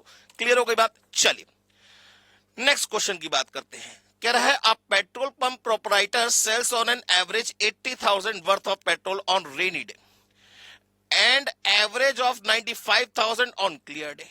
ठीक है, माने अगर हम बात करें तो वो रेनी डे की बात कर रहा है। भाई 2 कैटेगरी हो गई, एक तो रेनी डे, एक हो गया रेनी डे और एक हो गया इसका क्लियर डे। क्लियर डे इस दिन ये सेलिंग करता है, सेल्स जाती है इसकी कितनी? 80,000 की। और इस दिन ये क्लियर डे में 95,000 की सेल करता है। अब वो कह रहा है statistics from the meteorological department show that the probability is 0.76 for clear weather। Probability कितनी है? प्रोबेबिलिटी कितनी है क्लियर वेदर की? 0.76। और रेनी डे की प्रोबेबिलिटी कितनी है? बची हुई प्रोबेबिलिटी होगी 0.24। वो कह रहा है फाइंड द एक्सपेक्टेड वैल्यू, माने आपसे एक्सपेक्टेशन पूछ रहा है। तो एक्सपेक्टेशन हमेशा याद रखिएगा भाई, ये एक्स ये प्रोबेबिलिटी, तो एक्सपेक्टेशन हमेशा summation of probability into x होता है। एक्सपेक्टेशन हमेशा summation of probability into x, माने एक्सपेक्टेड वैल्यू को है या ऑन एन एवरेज कहें, बात एक ही है भाई। एक्सपेक्टेड क्या है? जैसे आप कहते हैं ना सर आपको क्या लगता है क्या होगा, तो एक्सपेक्टेशन क्या होगा भाई? जो भी आपके पास क्वांटिटी है उसकी चांसेस से मल्टीप्लाई कर दीजिए। तो आप इन दोनों की मल्टीप्लाई करिए, फिर इन दोनों की मल्टीप्लाई करिए और दोनों को जोड़ दीजिए। मतलब क्या हो जाएगा? 80,000 इंटू 0.24, यह आ गया ₹19,200। ये तो आ गई आपकी रेनी डे की एक्सपेक्टेशन, ये आ गई आपकी रेनी डे की एक्सपेक्टेशन। अब हम क्लियर डे की एक्सपेक्टेशन करें तो 0.76 की मल्टीप्लाई 95,000 से करेंगे, तो 95,000 इंटू 0.76, यह आ गई 72,200 की एक्सपेक्टेशन। किसकी? क्लियर डे की, क्लियर डे की। तो इन दोनों को जोड़ दीजिए, प्लस 19,200 कितना आ जाएगा? माने टोटल एक्सपेक्टेशन रखेंगे ₹91,400 की। ये इसकी क्या हो गई? एक्सपेक्टेड वैल्यू हो गई। ये इसकी क्या हो गई? एक्सपेक्टेड वैल्यू हो गई। बात समझ में आ गई दोस्तों? चलिए, तो इसका आंसर कितना होगा? 91,400, माने B is the correct answer. B is the correct answer. ये आपका आंसर हो गया बी। नेक्स्ट क्वेश्चन नंबर 49, दो क्वेश्चन बचे हैं बस। Question number 49, calculate a first 4 quarter weighted moving average for the number of shares outstanding for a company, the data reported in thousands, apply weights. अच्छा, weights दे रखे हैं तो यहां वेट्स लिख लेते हैं। वेट्स कितने कितने हैं? वेट्स है 0.1, 0.2, 0.3 और 0.4। ठीक, वो कह रहा है तो आपको इसका फर्स्ट 4 क्वार्टर का मूविंग एवरेज निकालना है। तो हम क्या करेंगे? वेटेड एवरेज की बात कर रहा है भाई। वेटेड एवरेज हमेशा क्या होता है? वेटेड अर्थमेटिक मीन क्या होगा? हमेशा summation WX divided by summation W। तो माने अगर मैं इसे x मान लूं, अगर मैं इसे x मान लूं तो वेट्स मेरे पास है, W है मेरे पास, तो W की मल्टीप्लाई x से कर दीजिए, W की मल्टीप्लाई x से कर दीजिए और सबको जोड़ लीजिए। ठीक है ना? W की मल्टीप्लाई x से कर दीजिए, जोड़ दीजिए और डिवाइडेड बाय समीशन W कर दीजिए। तो दैट इज इक्वल्स टू, तो ये कितना हो जाएगा? दैट इज इक्वल्स टू 28766 की मल्टीप्लाई 0.1 से करेंगे तो 28766 इंटू 0.1, ये मैं करके दिखा रहा हूं, मैं कैलकुलेटर पे कर सकता था। प्लस 30057 की मल्टीप्लाई 0.2 से करेंगे 30057 इंटू 0.2, प्लस 31336 की मल्टीप्लाई 0.3 से करेंगे 31336 इंटू 0.3, प्लस 33240 की मल्टीप्लाई 0.4 से करेंगे इंटू 0.4 और डिवाइडेड बाय वेट्स का सम, तो 0.1 और 0.2, 0.3, 0.3 और 0.3, 0.6, 0.6 और 0.4, 1 हो जाएगा। तो डिवाइडेड बाय 1, माने सिर्फ और सिर्फ इसको जोड़ देना है। तो जरा फटाफट से करना शुरू करिए। तो ये हो जाएगा 28766 इंटू 0.1 करेंगे तो ये आ जाएगा 2876.6 प्लस 30057 की मल्टीप्लाई 0.2 से करेंगे 3057 की मल्टीप्लाई इंटू 0.2 से करेंगे, यह आ जाएगा 6011.4। ठीक है ना? इसके बाद 31336 की मल्टीप्लाई 0.3 से करेंगे, यह आ जाएगा 9400.8 प्लस 33240 की मल्टीप्लाई 0.4 से करेंगे, यह आ जाएगा 13296 और इन सबको ऐड करेंगे तो आंसर निकल के आ जाएगा 31584.8। 31584.8 31584.8 is the correct answer. A is the correct answer. बात समझ में आ गई दोस्तों। चलिए आगे बढ़ते हैं, नेक्स्ट क्वेश्चन की बात करते हैं। हाँ जी सर, अब वो कह रहा है for the data given below the wholesale price index number for the year 1 take year 1 taking year 0 as the base using simple arithmetic mean of relative average। ठीक है, माने आपको इसका यहां पे क्या निकालना है, सबसे पहले प्राइस इंडेक्स नंबर निकालना है, उसके बाद इसका क्या निकालना है, सिंपल अर्थमेटिक मीन निकालना है। तो सबसे पहले प्राइस इंडेक्स नंबर की बात करें तो क्या होगा P1 अपॉन P0 इंटू 100 होगा, P1 अपॉन P0 इंटू 100 होगा। ये आपका हो गया P1, ये आपका हो गया P0। तो P1 अपॉन P0 माने 120 divide by 80, 120 divide by 80 into 100 करेंगे तो 150 आ गया, ये आ गया 150। फिर इसके बाद 150 divide by 120, 150 divide by 120 into 100 करेंगे तो ये आ गया 125। फिर आएगा 80 डिवाइड बाय 40 इंटू 100, 200 आ गया। 150 डिवाइड बाय 100 इंटू 100 करेंगे 150 आ गया। 240 divide by 200, 240 divide by 200 into 100 करेंगे 120 आ गया। बस ये जितने भी प्राइस इंडेक्स नंबर निकल के आए इनका अर्थमेटिक मीन निकालना है, सिंपल अर्थमेटिक मीन। माने इन सबको जोड़ेंगे और divide by number of observation कर देंगे, मतलब ये हो जाएगा 150 प्लस 125 प्लस 200 प्लस 150 प्लस 120 और डिवाइडेड बाय कितने ऑब्जर्वेशन है, 5 डिवाइड बाय 5 कर दिया। आंसर आ गया 149, आंसर आ गया 149। तो D is the correct answer. माने कुल मिला के ये 50 के 50 क्वेश्चन दोस्तों हमने डिस्कस कर लिए और हमें ये समझ में आया कि इंस्टीट्यूट ये कहना चाहता है कि भाई मैं कुछ भी कर सकता हूं, पेपर में कुछ क्वेश्चन लेंदी भी बना सकता हूं, कुछ क्वेश्चन तो ऐसे होंगे जो वर्बली सॉल्व हो जाएंगे।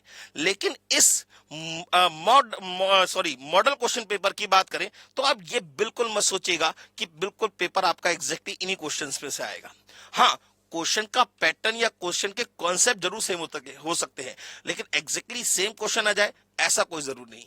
बाकी कलकत्ता वालों की इच्छा है वो कुछ भी कर सकते, लेकिन आप इस चीज का विश्वास रखिए कि आपको सब कुछ आता है। पेपर के समय में अपने आप को डिमोटिवेट करने की कोई जरूरत नहीं है, डिमोरलाइज मत करिएगा किसी भी हालत में, नहीं तो आपका जब कॉन्फिडेंस लूज हो जाएगा तो यकीन मानिए दोस्तों, कहते ना हाथ से बाजी निकल जाएगी। इस समय हाथ से बाजी नहीं निकलने देनी किसी भी हालत में। आपको अपने आप पे कॉन्फिडेंस रखना है, आपने जो किया वो सबसे बेहतर तैयारी करी। दूसरा, हो सकता हो बुद्धिजीवी बहुत सारे आपको मार्केट में मिले, जो समाज में मिले, जो आपको डराएंगे, धमकाएंगे, ये कहेंगे वो कहेंगे, सब चीजों को इग्नोर कर दीजिए। आप बस अपनी तैयारी पे फोकस करिए, आप अपनी मेहनत करते रहिए, आपको रिजल्ट पॉजिटिव मिलेगा ही मिलेगा। आपको टेंशन लेने की कोई जरूरत है ही नहीं दोस्तों।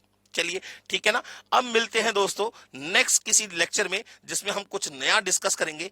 आज के लेक्चर को हम यहीं क्लोज करते हैं क्योंकि हमने मॉडल क्वेश्चन पेपर के सारे क्वेश्चन डिस्कस कर लिए। अभी भी आपको किसी क्वेश्चन में अगर कोई प्रॉब्लम हो तो बेझिझक होकर नीचे कमेंट सेक्शन में बताइएगा, और आप कुछ और भी चाहते हो तो भी मुझे कमेंट सेक्शन में जरूर बताइएगा। और ये वीडियो आपके लिए कितनी फ्रूटफुल रही ये भी कमेंट सेक्शन में जरूर बताइएगा, और हमारी वीडियो को लाइक करिएगा, हमारे चैनल को सब्सक्राइब करिएगा, वीडियो को शेयर करिएगा ताकि और लोगों की हेल्प हो सके। आज के लिए thank you very much, take care, God bless you and bye bye.